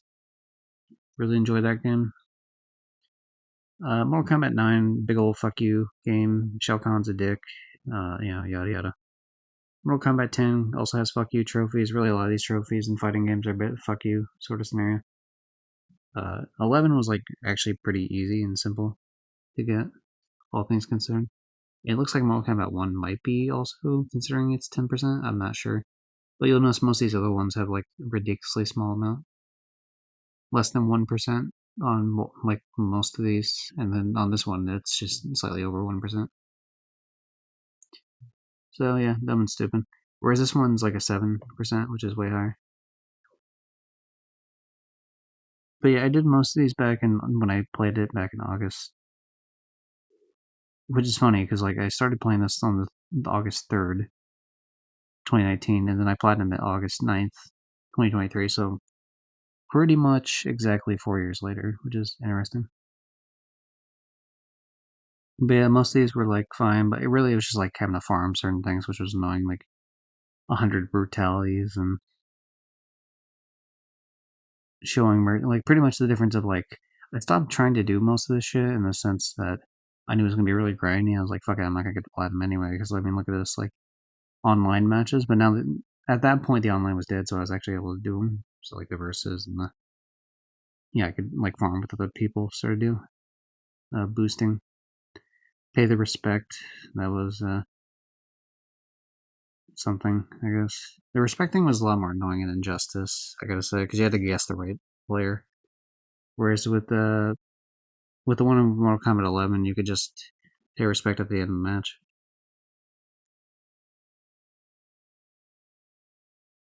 But yeah, just hey, play with 10 different characters, do a bunch of towers. The group battle thing was kind of annoying because you had to wait for a specific battle thing to show up, which so you're just kind of waiting timers out. And you don't, RNG based shit. Always fun time. AI thing was easy. That was like one of the easy like beginning ones I did, which is like, oh yeah, fuck yeah, let's could do that right away, sort of deal. Yay. Character intro is kind of a bitch. Doing this whole like character intro shit was fucking super annoying. Took a lot of grinding, a lot more grinding than I wanted to. But hey, we eventually did it. I really enjoy the story of Mortal Kombat 11 and Mortal Kombat 10. Here's the other one. Those got bumped up a bit in the placement. I don't know if I'd talked about 10 yet, but I guess if I were to rate both of them, I'd rate 11 higher than 10, to be honest. Even though I gotta say the main villain of 11 is kind of ass. Like you can't. There's certain combos you just can't do on her at all because you can't. Like I don't know, she like floats and shit, and something about that fucks with landing finishers or some shit. Uh, but kind of boring Chronica thing aside, her powers were cool and it presented a very unique challenge in the world of like, hey, there's this person fucking with the timeline, and hey, she's getting all pissed off about every time her plan's being thwarted. So now she's really just gonna be like, fuck it, you're out of the picture, Raiden. Whereas like Tens was alright, but Tens was obviously pretty annoying in the sense that like obviously there can't be a happy ending for all these people. I understand that, but some of the whole like, oh, we're just all still like Liu Kang just still being like fucking evil for like 10 years is dumb. Just oh hey, you were captured and you're evil now. Ooh, it's just like I don't know. It just kind of felt like a fuck you, spit in the face of people that really enjoyed Liu Kang as a character. Like it made sense in Deadly Alliance when he died, and then it's like okay, like he's grown to distrust Raiden, but does he really have to become a villain for that? Like not. Like Raiden becoming a half-ass villain felt like it made a lot more sense because power corrupts sort of deal. So I was cool with that sort of idea, but I don't know Liu Kang. It's like Liu Kang's a goody two shoes. Like what are you doing?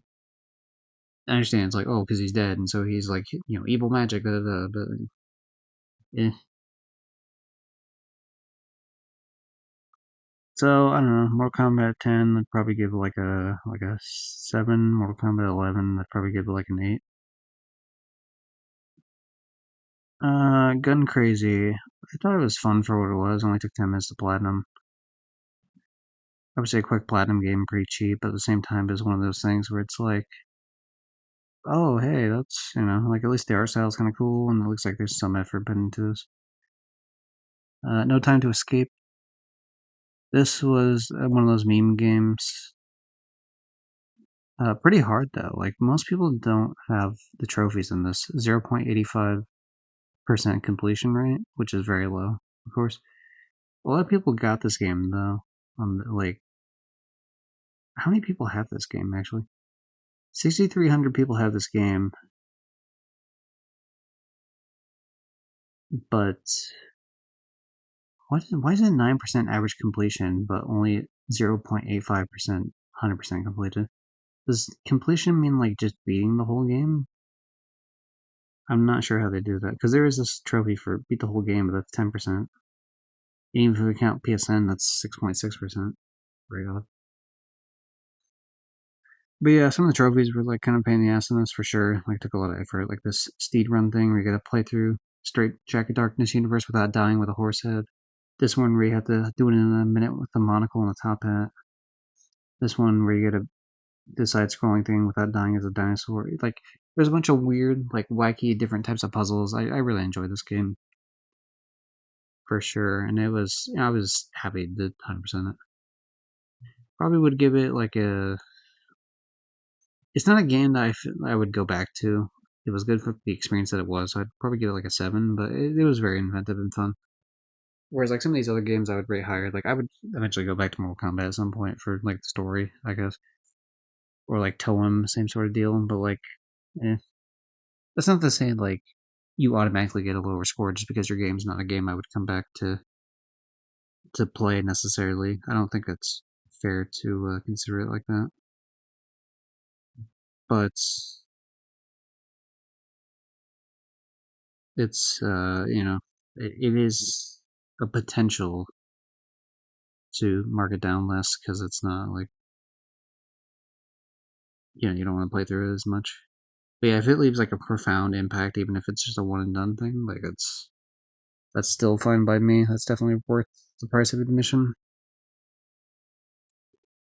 Anyway, on to where we going. I want to say I did the Little Hope Platinum. Like I talked about that already. I feel like I must have talked about the other games. There's no way I didn't talk about fucking Menomedon and Little Hope. I don't know if I talked about House of Ashes though. I guess overall I'd say I really enjoyed House of Ashes. I think it's the best of the three, but I don't like the twist. Oh, I did talk about these because I remember doing a whole thing about talking about these. Yeah, but basically, to recap from that, I know I made it like a separate video too. Actually, now that I think about it, it would have been shortly after I did the House of Ashes playthrough. Yeah, see, here's rating every game I played, part 6,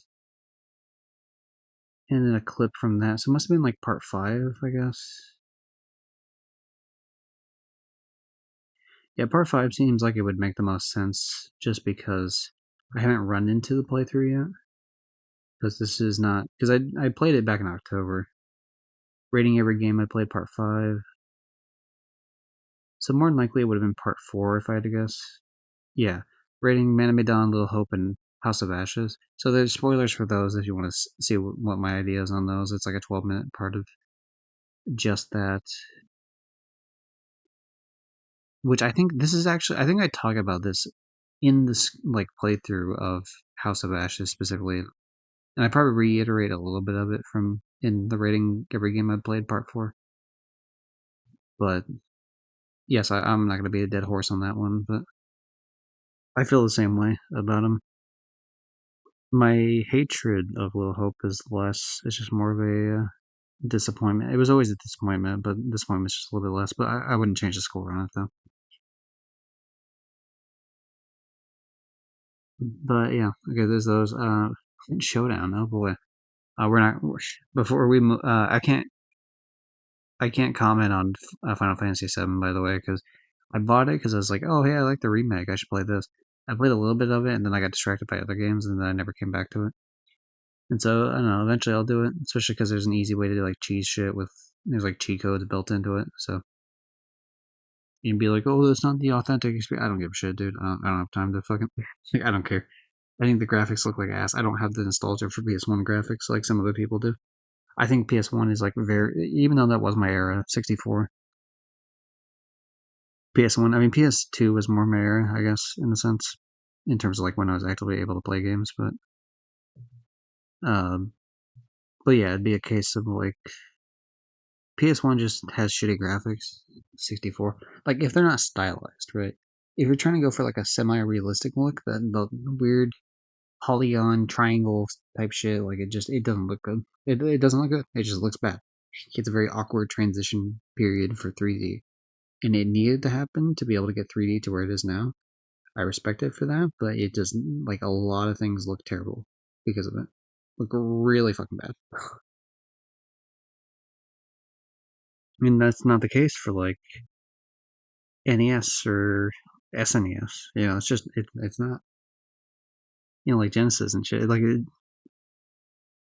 even though those graphics are like not as high fidelity, obviously, like those are even less powerful. Like they don't look as bad because they're stylized.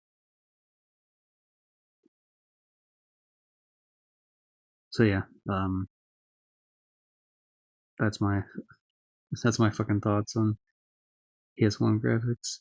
Um, it's not the same. I'm sure because I can experience the story of the game just fine without having to go through like, oh my god, what about this shitty triangle boss?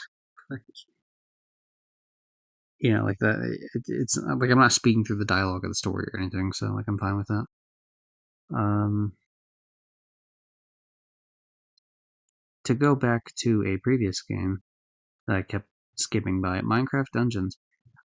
Obviously, I rated Minecraft pretty low last time, like the original Minecraft. I don't give a fuck about it. It's fine. I respect it for what it does, but I like more structures in my game, or more structure in my game. Like, more of a, hey, go and do this sort of deal, as opposed to just, like, fuck off and do your own thing.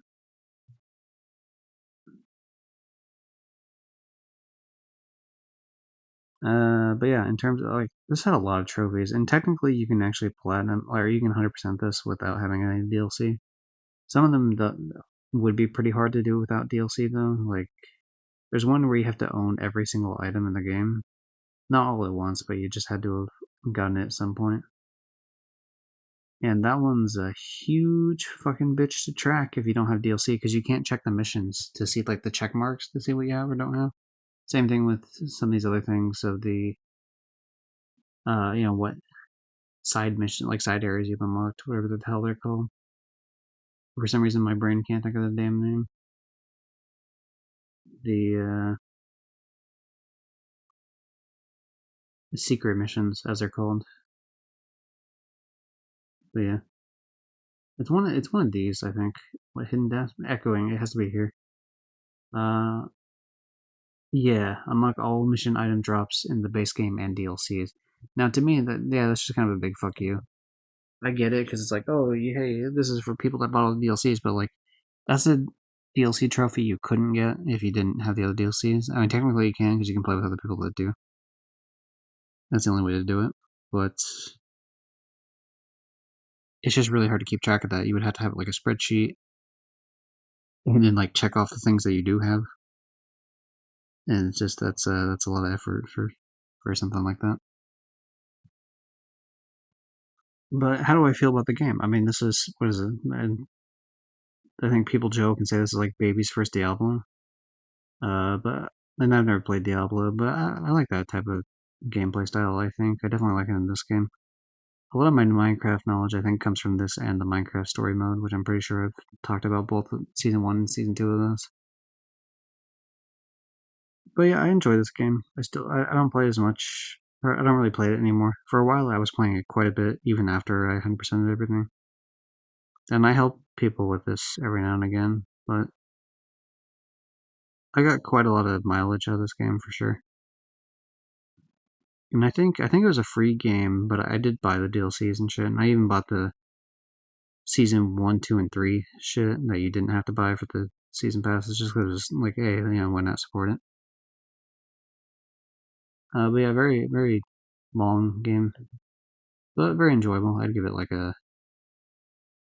It was nice to like grind through shit, I guess.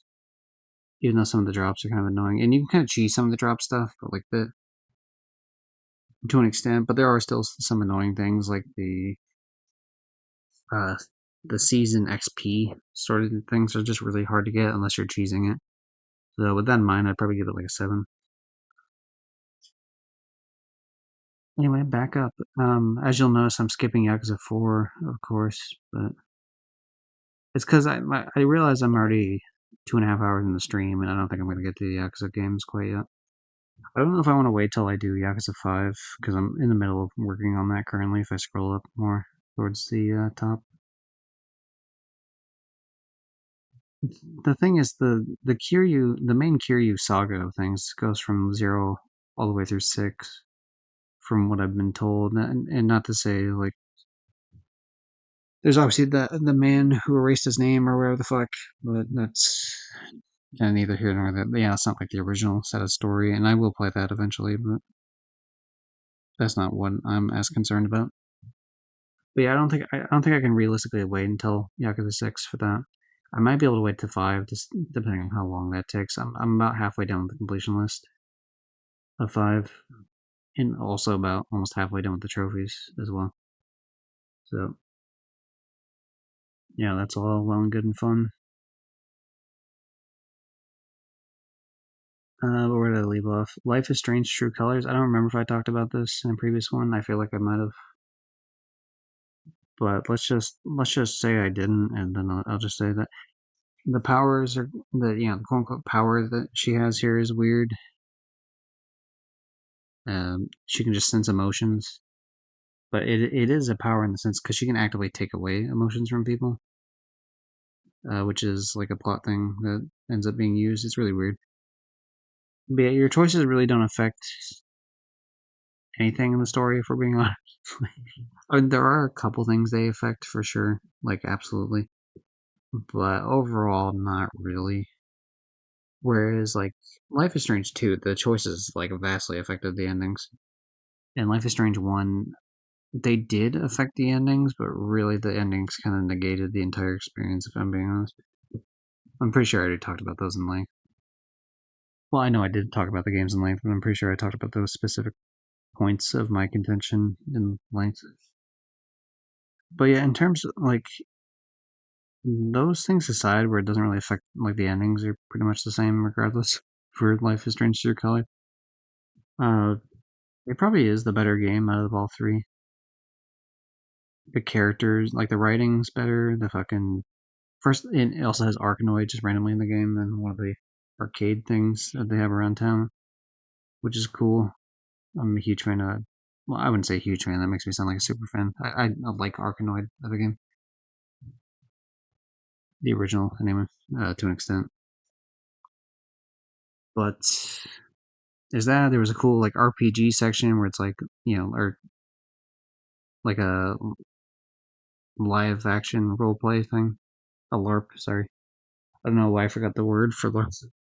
Yeah, there's like a whole like LARPing section that was like super fucking cool, and there's a couple other things like the mystery was kind of a little interesting, I guess. Um, yeah, I don't know if I'd like I don't know like a 6, I guess. I don't know I don't remember how I rated the other ones, but like I didn't dislike this. Like there weren't as many dislikable things in this game as there were the other two, but like it's also not a game I really had nearly as much an investment in. So but the gameplay was better in this, so it's kind of a weird mix, to be honest.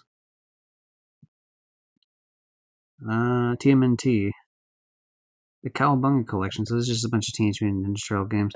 Like the other collection thing I talked about earlier, some of these are just the same thing again. It's like the multiple of the same game, just different versions of it. Like here's the arcade version, here's the non-arcade version. It's kind of like whatever. Like, oh, here's Tournament Fighters for the what is it? This is Genesis, and this is like Super Nintendo, I guess.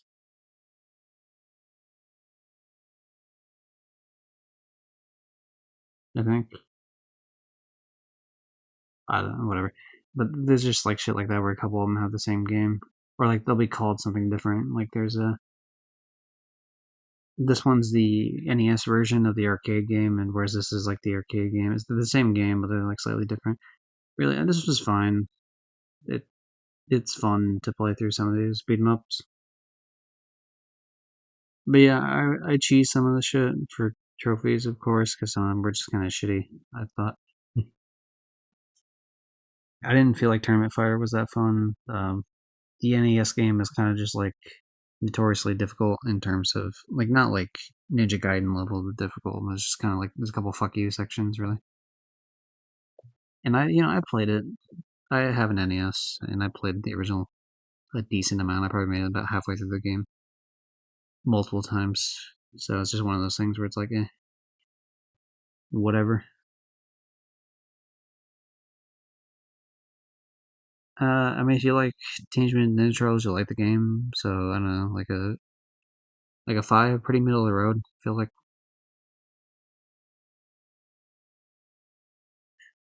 um Slender. So I go through my thoughts at the end of the playthrough I did on YouTube of this, and really it just comes down to the idea of like this game, this whole like genre, I guess if you want to call it that. I don't know, like this type of game from the original Slender, which is also in this game, is like the bonus level at the end of it. Where the hell is it? It's like there's like one of these trophies talks about it, the bonus level.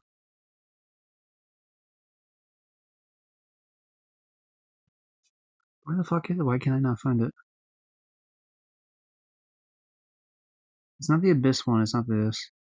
Not any of these. It's not the pause shit. Huh. I have no idea. But regardless, this whole like how this game works is really just kind of a one trick pony thing. It just feels like it's more annoying than anything else. The idea that like the thing just constantly teleports in front of you, like when you get near the end of it, and that's not like fun or engaging, and it's not like a fun like, hey, I'm actually evading this creature in the woods. It's kind of just like near the end, you kind of just, it's like, oh, hey, am I gonna get fucked by RNG or not? And you can turn it in your favor in the sense that like, oh, hey, for example, the like for the original when it was like the free game, the original before this Slender the Arrival shit. It's like, oh, you can get the one in the bathroom, like sooner. You want to, so you don't get trapped in there trying to find it, or at the very least, you want to find it in the bathroom beforehand.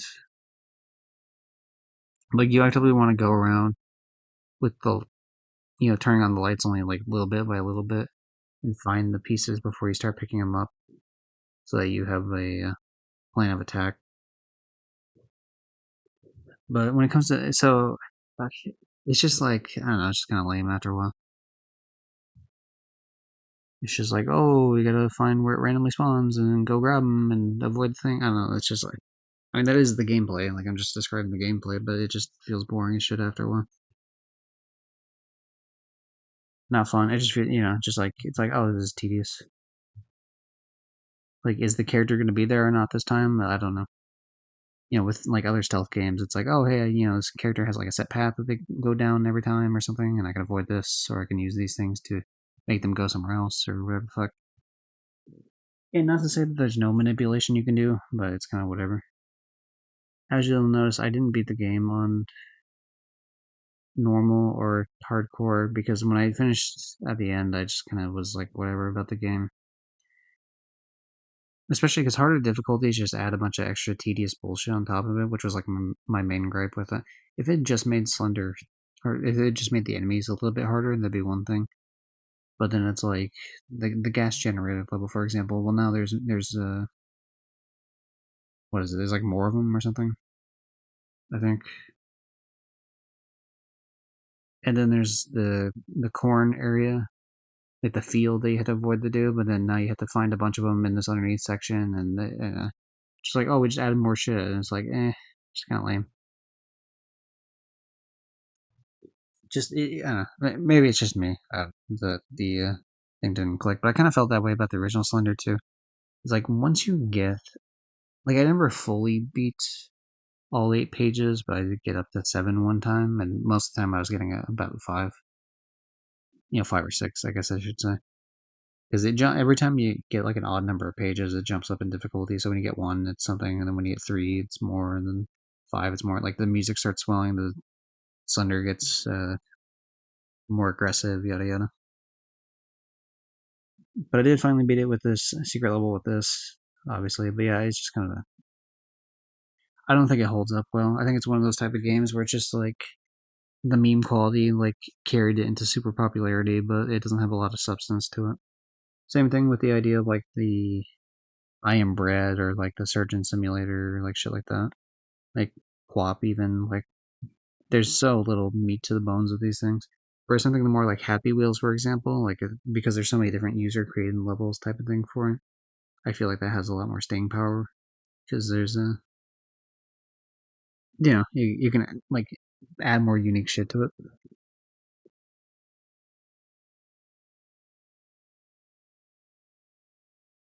So what would I rate it? Sorry, I was trying to think. What am I rating Slender? Probably like a 5. I think I might have rated it in the video that I did of it last year. But yeah, probably like a 5. It's pretty whatever. Guts and Glory, on the other hand. So this trophies, these last 3 trophies are bugged. You can do the requirements for them, but you won't actually, like they won't pop even though you do the requirements. And this is only the case on PlayStation. They work on Xbox, I think. So it's kind of like a fuck you sort of scenario. And you'll notice here's the EU version. Go figure. EU version also has those same 3 trophies broken. I tried emailing the group that makes the shit, Tiny Builds, like a support thing. I pretty much just got a hey, we'll forward it to the development team, and of course I'm never gonna do anything about it. But yeah, I threw in 1 chance, hopefully. But yeah, this was a pretty fun game. A lot of fun clips came out of the stream as well. I'd probably give this like a 6.5. This is fun for like a fuck around for a couple streams.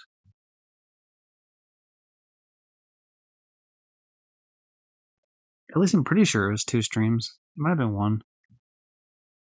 Let's see. Oh no, it was definitely 2 streams because some of these were done on the 14th, and some of these were done on the 16th. So this must have been 2 streams.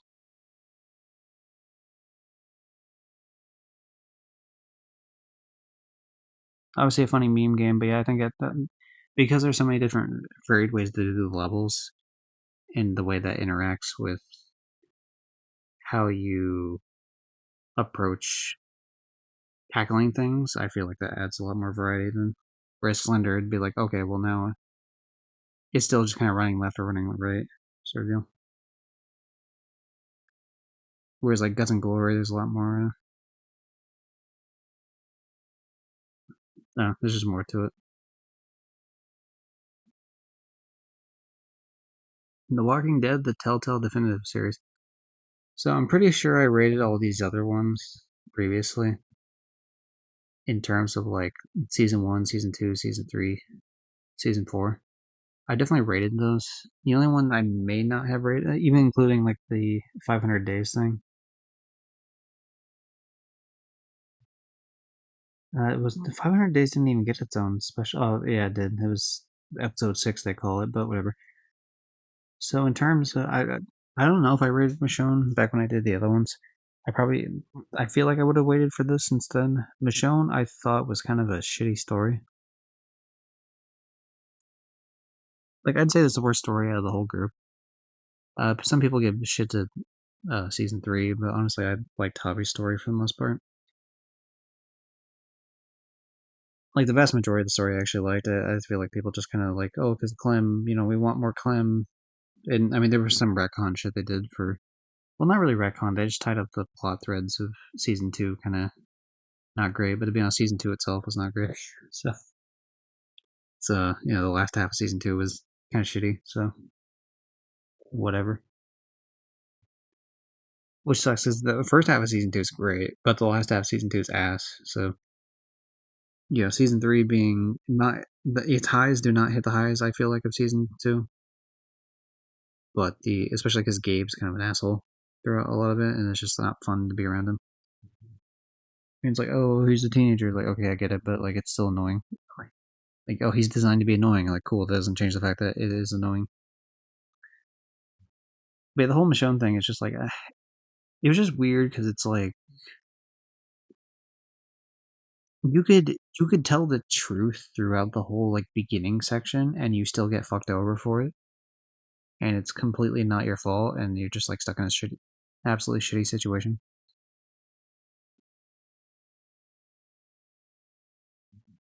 Like, I don't know. I feel like they should have had a thing where like you actively did try to steal the supplies. Now you can try to choose to take them, but of course you also don't know it's like other people's supplies and shit. At least in terms of like you don't know it's like this whole communities of yada yada. But it just sucks because like the whole time it's like, dude, I'm not with these people. Like, how many times I gotta tell you? And then like, no matter what, you're still like fucked. So it's just like, oh, this is like instantly just annoying.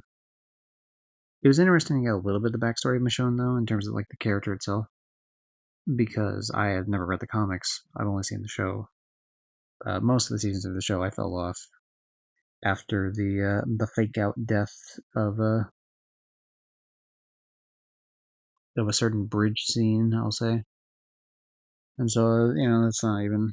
It's like fucking them out. You already did a fake out death in the previous season. I think it was the previous season. With the dumpster, and that one was a big fuck you anyway. Like that one was really dumb. Like it's so fucking dumb, especially because they end up doing something else anyway with it. But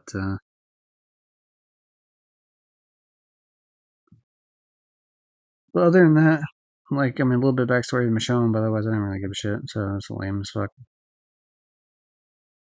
I don't think it's fair to really rate.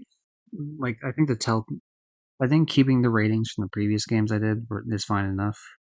I will say season 3 didn't have the issues on this definitive edition that it did on the other editions. But also the weird shading that they put on shit's weird in some spots. I don't like it as much. So some good, some bad. But yeah, if I were to rate the Michonne series specifically by itself, I'd say it's like a 4. I don't really give a shit. Like Pete is a likable character for sure, and I like some of the other characters, but it's just like the story. Like the whole point you play these games is for the story, and it's not a good story. I don't feel like. Did I skip shit early? Oh yeah, I skipped the putt putt games, the Pajama Sam games. I should go back to those. Oh, I also skipped Hunt Showdown. Fuck. I already talked about Fall Guys. I think I talked about Dead Island already. Let me double check that I didn't do the PS3 version. Yeah. Huh. Yeah, here's Riptide. Where's the original Dead Island? Here's the PS3 version of Riptide. Where is the PS3 version of Dead Island? There it is, yeah. So, the thing is, that got moved up when I started, like, trophy hunting it again. The previous trophies would have been back in 2020 when I did, like, a couple of extra ones, I guess. Not all of them, but I did a couple extra. So I think I would have already talked about this game. I'll double check though. So we won't do Dead Island today. I'll stop the stream before that point. So let's do the ones I missed, and then we'll leave off here on Dead Island. And then in between that stream and the next one, I'll double check the previous streams I did of this type of like going over old video games that I played. So if I have talked about the game before, I'll just mention in the beginning of the next one and be like, hey, I talked about it already, and so I'm skipping this. Because really, definitive doesn't really make much of a difference between the original or not. Actually, yeah, hold on a second. If we're talking like fucking. Where the hell was it? Like somewhere around here, right? That's Riptide. Where the hell's the original? Oh, that's definitive. Where the fuck? Why do I not? Am I crazy? What am I? Am I cuckoo? Cuckoo for Cocoa Puffs or something? But what the fuck is that? Hey, right, we're gonna use the search feature. I'm done. I'm done trying to search through this. Where are you? Fucking March. Alright, March. It's right near Bluey. That's what I keep fucking. Cool. It's stuck between a bunch of other bullshit. Okay, so there's that one, yeah. Yeah, I'm just double checking and making sure that it was in fact, yeah, 2020. Yeah, dude, I must have fucking talked about it then. Because really, where did I leave off on previous stream before I even did that shit? I would have left off like somewhere around like I think Watch Dogs, yeah. So that would have been 2021. Whatever. I'll double check then between the next stream and this stream. Let me just go back quickly and talk about some of these other games. Um, okay, Pajama Sam 1 and 2. I've done 3 since then, but whatever. We'll talk about Pajama Sam 1 and 2 at least. 1 I played a lot at like a local library I used to go to, but I think I did finish Pajama Sam 1 eventually. But that was one of those cases where you only get a certain amount of time to play it, so it's like it was really hard to finish games. That and and Putt Putt Enters the Race were like the two. Unfortunately, they have not released Enters the Race on PlayStation yet. I'm hoping they will eventually. They've done all 3 of the main Pajama Sams that anyone gives a shit about. 1, 2, and 3, and they've already done Putt Putt Saves the Zoo and Travels Through Time, as you can tell. And they've done Freddy Fish 1 through 5, which are the ones anyone gives a shit about. So really, the only 2 they're missing are Putt Putt Enters the Race and Putt Putt Joins the Circus.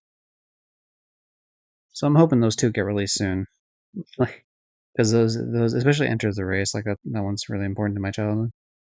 Even though there's the ending bit is not that great, but we'll talk about it hopefully in the future if it ever gets released. But yeah, Pajama Sam 1 I think is the best of the 4 here. If I'm being honest, it feels like there's a kind of darker undertone of everything is pretty good going throughout the whole thing. It's like, ooh, it's spooky. Watch out for that. Because you're going through like you're gonna fight darkness, the personification of darkness, because you're scared of the dark. And all these are just shit made up in his head. The idea of like, oh, he's scared of things, so he's scared of thunder and lightning in the second one. He's scared of darkness in the first one. He's scared of not really scared, I guess, in the third one, but he's like not a fan of eating his veggies and shit. So classic kid bullshit, really. These things aren't actually happening, but it's like they are, but they aren't. The game mostly makes it seem like it's bullshit, but with a couple nods that, oh, it could be real. But yeah, it's really cool. There's a lot of inventive, like a lot of the what Humongous Entertainment, the company that makes these games, becomes known for is solidified really well in this game, Pajama Sam specifically. I will say in these ports that they did, they have what is it? They have captions, and the captions are just wrong sometimes. So I don't know if the person that was doing them just wasn't that good, or English wasn't their first language. Maybe they were using like AI to listen to the shit. Because sometimes they would even write things like sometimes they would just get the words wrong, and other times they would write things like I think 1 or 2 times I saw it say something along the lines of "I don't even know what he's saying here" or something like that, like some kind of tongue in cheek thing, which makes it seem like it's probably a real person writing these. But then it's like, dude, I can hear what he's saying. I can tell you what he's saying. Like, I don't, or like they won't understand a reference. So it's like, no, like he's not saying this. He's saying that. Like he's making a reference to this, I don't know, something in the fucking cultural zeitgeist. But I don't think those are so bad that they would really dock any points. I'd really just count for the main games. I think 1 is probably the best one of the 3, I gotta say. And I find it weird that the carrot that becomes pretty much like not the mascot of the series, but he becomes like such an like he is a reoccurring character in the series. Like he shows up in 2 and 3. but he's only he's not in every run of one because it's so weird that like it you have to get your items back, but it randomizes where the loot drops. And so sometimes you'll go through a completely different path that you wouldn't have went through otherwise just to get some sort of item, and it's like that's cool as shit. Whereas I think in Pajama Sam 2 you go through all the same areas either way, but they're put in different parts of the areas. But like in Pajama Sam 1, some areas are just literally blocked off and you can't even get to them. Like if you don't get the pencil spawn for getting through like a certain part of the gate, you can't connect the dots to unlock like this whole section of the mine. So you just completely miss out on it. It's like I don't know, that's just really cool. So like in terms of these games being like cheap and entertaining point and clicks for children, I think these are pretty well done. I'd probably give if I could give Pajama Sam 1 8, I'd probably give Travels Through Time and Saves the Zoo a 7, I wanna say. I think Saves the Zoo I'd probably give like a 7, and then Travels Through Time I'd give like a 7.5. Pajama Sam 2 I'd probably give like a 7.5. Um and let's just rip off the band-aid. Pajama Sam 3 is also a 7.5, I guess. Yeah, the fuck it, we'll just do that. And really, I'm not gonna talk about the Freddy Fish games. I guess I should. Yeah, fuck it, I'll talk about the three Freddy Fish games, just so we can get all Humongous Entertainment out of the way. So Freddy Fish 1, 2, and 3 are gonna be mostly the same score. Although that said, I think 1 I think is pretty linear the whole way. I gotta say 3 is a little bit higher, so I'd give 3 an 8, and I'd probably give the other 2 at 7. Because 3 has like it changes who the actual person is that stole the conch shell each playthrough. Maybe not like every single playthrough, but it has it's randomized to who did it. So it's cool because you can find different clues and shit, which is a very unique way of going about it. But otherwise, the same sort of deal. They're very inventive point and click games. A lot of fun shit. Not so much in Freddy Fish 1, so I guess maybe I'll give that like a 7 and give the other one 7.5. But yeah. Anyway, to go back to what was another one I skipped? I think the last one we're on is Hunt Showdown. Hunt Showdown is an extraction looter shooter game, and this I still play this game like every week. Well past the trophy hunting, they released a different version of the game recently called Hunt Showdown 1896, which I have the platinum in. I mean, it was just auto pop from the other one, but yeah, whatever. But yeah, I still play this because it's like one of the few games I still play for online shit. It's really cool because it's like, okay, you're a cowboy and in like some old timey shit, but you're fighting eldritch monsters. Like, oh, here's zombies, here's a hellhound, here's like this weird creature that's a creature that got lit on fire or something, and so like he's some fire creature, and if you shoot him or stab him or anything that pierces his skin, he blows up in fire and burns off your health. So you gotta take him out some other way with like blunt melee weapons or poison ammo or shit like that. Although they nerfed the poison ammo recently, so it doesn't do as much.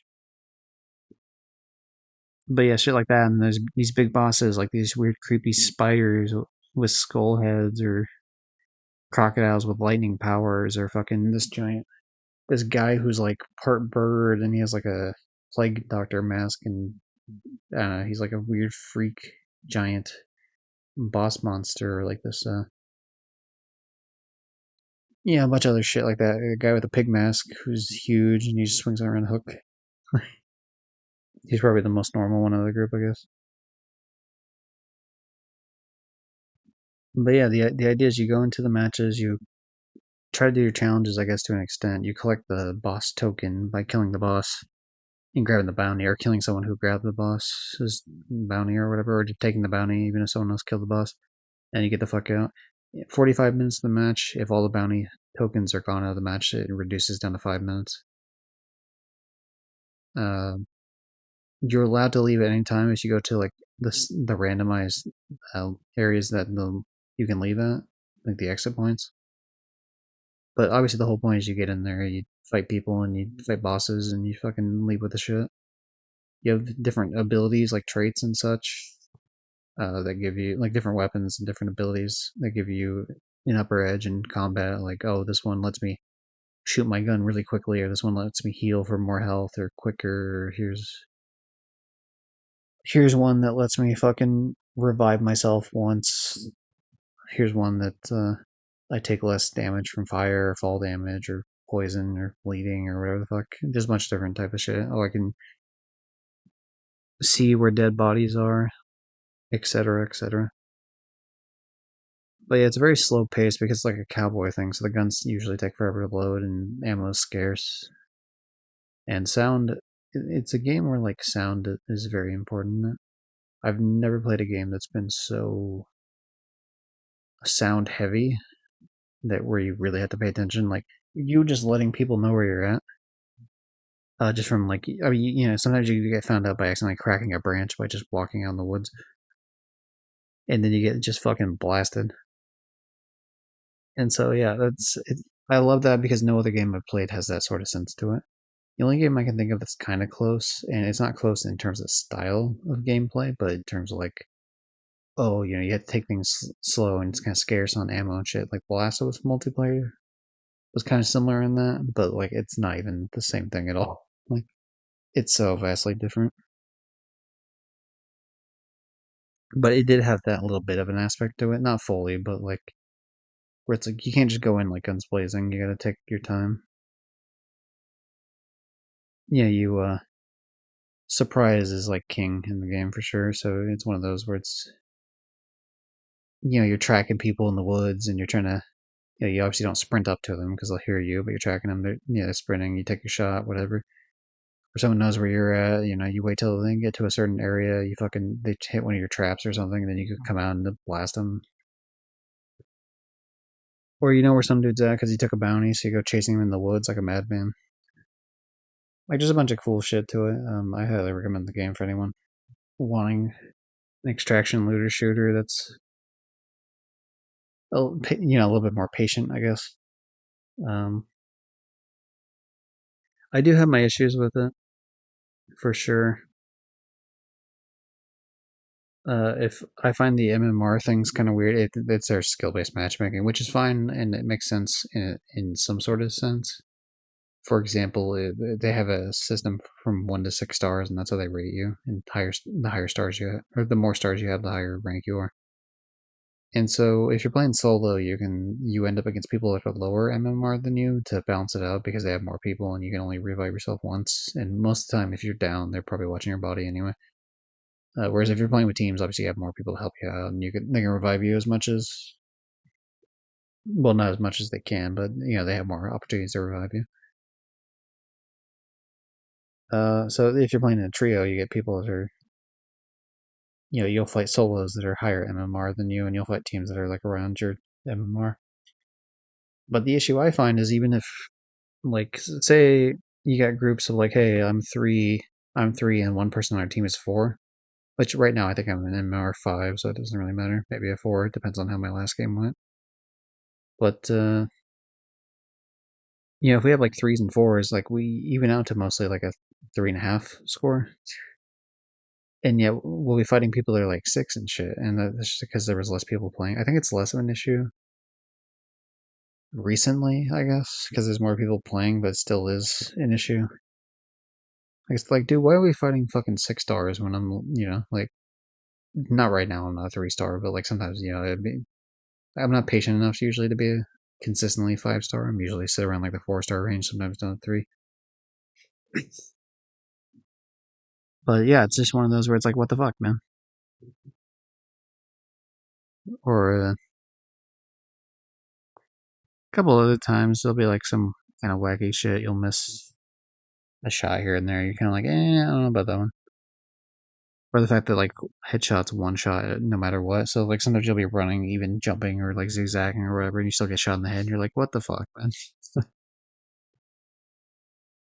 Or some dude's hiding in some place you wouldn't have even expected at all. Um, But yeah, so I mean, I have some issues. Also, there's like most recent update UI shit. But this version, I almost said, I think I said this Persian. I was mixing together this person and this version. Yeah, this Persian, this person from Persia. Um, this version, yeah, this virgin, that fucking incel loser. Fucking, I'm fucking around too much because I'm about to end the stream, so I'm just having fun. But yeah, this version of the game is no longer available. They shut down the server for PS4 when they brought out the PS5 version, but anyone who had the PS4 version got a free upgrade anyway. So that's cool. All in all, though, I'd probably rate the game like an 8 out of 10. I still very much, I still very much enjoy and actively play it, even though I have the trophies in it. I usually don't play it on the off seasons, but there's like, there's like battle passes, season shit that happens every few months or whatever. I think, yeah, I think we're good on that. You know what? Maybe how about this? We'll no, I was gonna do like some. Actually, yeah, we'll just quickly do these ones. I already talked about My Little Pony, so who cares about that? But like these puzzle ones, these all suck, and there's other things from like this creator. They're free puzzle games, so I never pay for them, and they're just really quick to 100%. Just to set of trophies. I do most of them. This was the only one that you actually had to pay money for, so this is the only reason I don't have this one. The only reason I do not have it. But yeah, a piece of shit. Who cares? I mean, they're like 2 out of 10, if that. Probably 1 out of 10. Fuck it. Who cares? Shit game. Shit. It's like released multiple times. Like, oh, here's the EU version. Here's the regular version. Here's unlimited, which has I don't know, maybe more pictures in it or something. I don't fucking know. But yeah, oh god, 3 hours, huh? That's definitely a longer stream than I thought it would be. Um, but yeah, I'm fucking, I'm done with this for sure. Next time we do one of these type of streams, it's not going to be the next stream I do. Obviously, like these usually have a month or more a space in between when I do these type of streams. Just it's whenever, really, if we're being honest, it's whenever like I don't feel like playing the game I was going to play otherwise, and I want to have a space in between. Like I want to have more of a space in between when I played it, not especially because Yakuza 5, I wanted to play a little bit of the area that I'm in to like earn money and do mini games. I just haven't got around to doing that, so I wanted a little bit more space in between that. But yeah, next time we get on, I might talk about Dead Island Definitive Edition. I'm gonna check to see if I talked about Dead Island and Riptide at all in previous streams. Obviously, we're not gonna talk about My Little Pony because I already talked about that. But otherwise, like regardless of whether we do or do not talk about it, we definitely will start off with after that. After I talk about whether or not I have to talk about it. We got a DC Link of Super Pets, and then we do the Paw Patrol. Well, okay, so I already talked about the Paw Patrol games. Obviously, was this the new one? Actually, I don't even remember. I'm not sure the release date of this. Okay, I already talked about that. Yeah, I don't really. Okay, so let's just talk about them real quick. Fuck it. Uh, still 3 out of 10. Still 3 out of 10. Still 3 out of 10. They're shit games. It's whatever. These ones are a bit longer than I like them to be, but because I'd already done this game, I was like, fuck it. And this one would have been quicker if I'm being real with you, but I just I kept taking breaks in between to do other shit, which I do sometimes with these type of games because I just don't like doing a bunch of them back to back to back. What happened to my fucking? What the hell? How long has my fucking PNG tuber not been there? That's strange. Huh. I don't know when I must have minimized that window. I don't know how long that's been gone. Or whatever. Okay, so now that we did all these, so the next one we could do is. Did I talk about Ultimate Tenkaichi in one of the I must have, right? 2014? Yeah, there's no fucking shot I didn't talk about this. There's no fucking shot, right? Because it's like January, and then, or sorry, this is, yeah, January was like when I fucking platinumed it, so I must have, right? Because when did I start doing? I could look at the fucking stupid playlist real quick.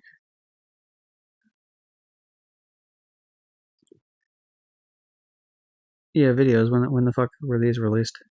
It started in November. Okay, so that's actually a good sign. So if it started in 2022, I must have fucking talked about these games. Yeah, especially if I released fucking 5 videos in between that, I must have talked about Ultimate Tenkaichi. Basically, I went back and I fucking platinumed it. I found someone to do the online with, which, by the way, the online sucks. It's very buggy. No shit, it's a PS3 game, but like, it was just dumb and annoying. Also, the combat still sucks. It's still the same criticisms as before. Telling lies. I didn't like the. I don't want to keep doing more of these. We'll start at Drunken Fist next time, but I'll do Telling Lies real quick. I played like 20 minutes of it legit, and then I just cheated the rest of it because, like, honestly, the game was boring as fuck to me, and I felt like the having to rewind constantly. I did not like that mechanic to the game.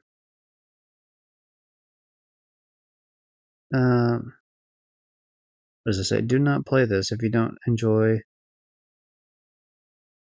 What if you don't enjoy solitaire? Oh, the fuck. I don't know what that was about, but that's I know there's like a solitaire joke in there for the thing, but yeah, I tried playing it legit, and I just like the constant having to like rewind and shit was like annoying as shit. I didn't like that mechanic, so I gave up on it because I just didn't care, so I cheated it. But yeah, okay, so next time we play, I'll start with Drunken, or next time we do this, I'll start with Drunken Fist. Obviously, we're not going to talk about Dragon Ball FighterZ the second time, but they released a PS5 version eventually, and I didn't. But yeah, there's a bunch of games here, so still. Likewise, we're not going to talk about Bunny Raiders because I already talked about it. This is just a PS4. I found out there was a PS4 version a couple months ago, so I went ahead and did that. Homefront, I just went through and I definitely talked about this game before, but I went through and picked up all the single player trophies I was missing, which were just a few. Uh, I'm just trying to look at like any games that I would have talked about in the past that don't really change. Black Ops 2, we're gonna have a lot to talk about. I talked about in the past, but yeah, definitely. GTA 4, we're definitely gonna have a lot to talk about for sure. I did the online trophies, and oh boy, those were a treat. Um, World at War, we went back and finally did shit with it. So I definitely talk about that in terms of the zombies experience, I guess. But yeah, I think that's all the old games. So I think now I'm just kind of stalling. Any, so no more stalling. We're done. So Dead Island, potentially talk about. I don't think so, but potentially, and then start at Drunken Fist. That's the plan. Now we're in 2024 essentially with this show, which is nice. Uh, Probably would wait a good amount before I do another one of these streams. But yeah, whatever. That's all the stalling I could do. 3 hours, 19 minutes of a stream, not too shabby. Cut out some of the bullshit of the in between, and we'll just call it. We'll just say like 3 hours. But yeah, thanks to everyone that showed up. This was kind of more impromptu, doing this particular type of stream.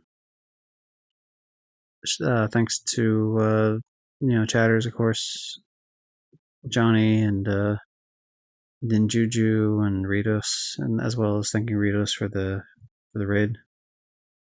Of course, as well as Mary too. And thanks to anyone who's either is lurking or has been lurking. Lurkers are also appreciated here in this channel. So that's fun. Thanks to anyone who checks this out later, either when the VOD finishes going up here or the YouTube upload, which should be tomorrow. It's the 9th technically, so I should go up on the 10th, if I had to guess. It might go up on the 11th, depending on when I finish the. Because I still need to finish watching the Grinch playthrough back. I still have like 2 hours of that to watch through. And I think there's at least one more clip I want to make of that, maybe two, depending. And so those might push a little bit of it out, but we'll see. It goes up after that, though, for sure. But yeah, thanks, and next stream should be Yakuza 5. I know I said that last time, but like like I said, I can't, like, I'm not gonna do another one of these type of streams. The only other one I could potentially do is either a GameFly game, which the next GameFly game is actually for someone else in this house, so I'm not gonna play it. It's Oregon Trail, which I don't give a fuck about doing it. Plus the trophy hunting experience is apparently annoying, which I didn't have interest in it anyway. So I'm not avoiding playing it just because it has annoying trophies or whatever.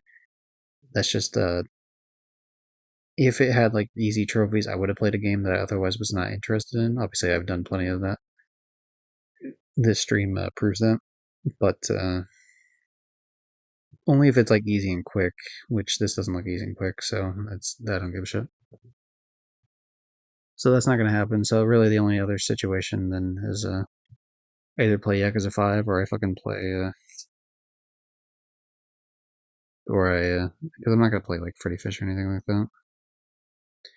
Or I could do like another highlight stream where I just go over old highlights off the PS4, but that kind of seems tacky.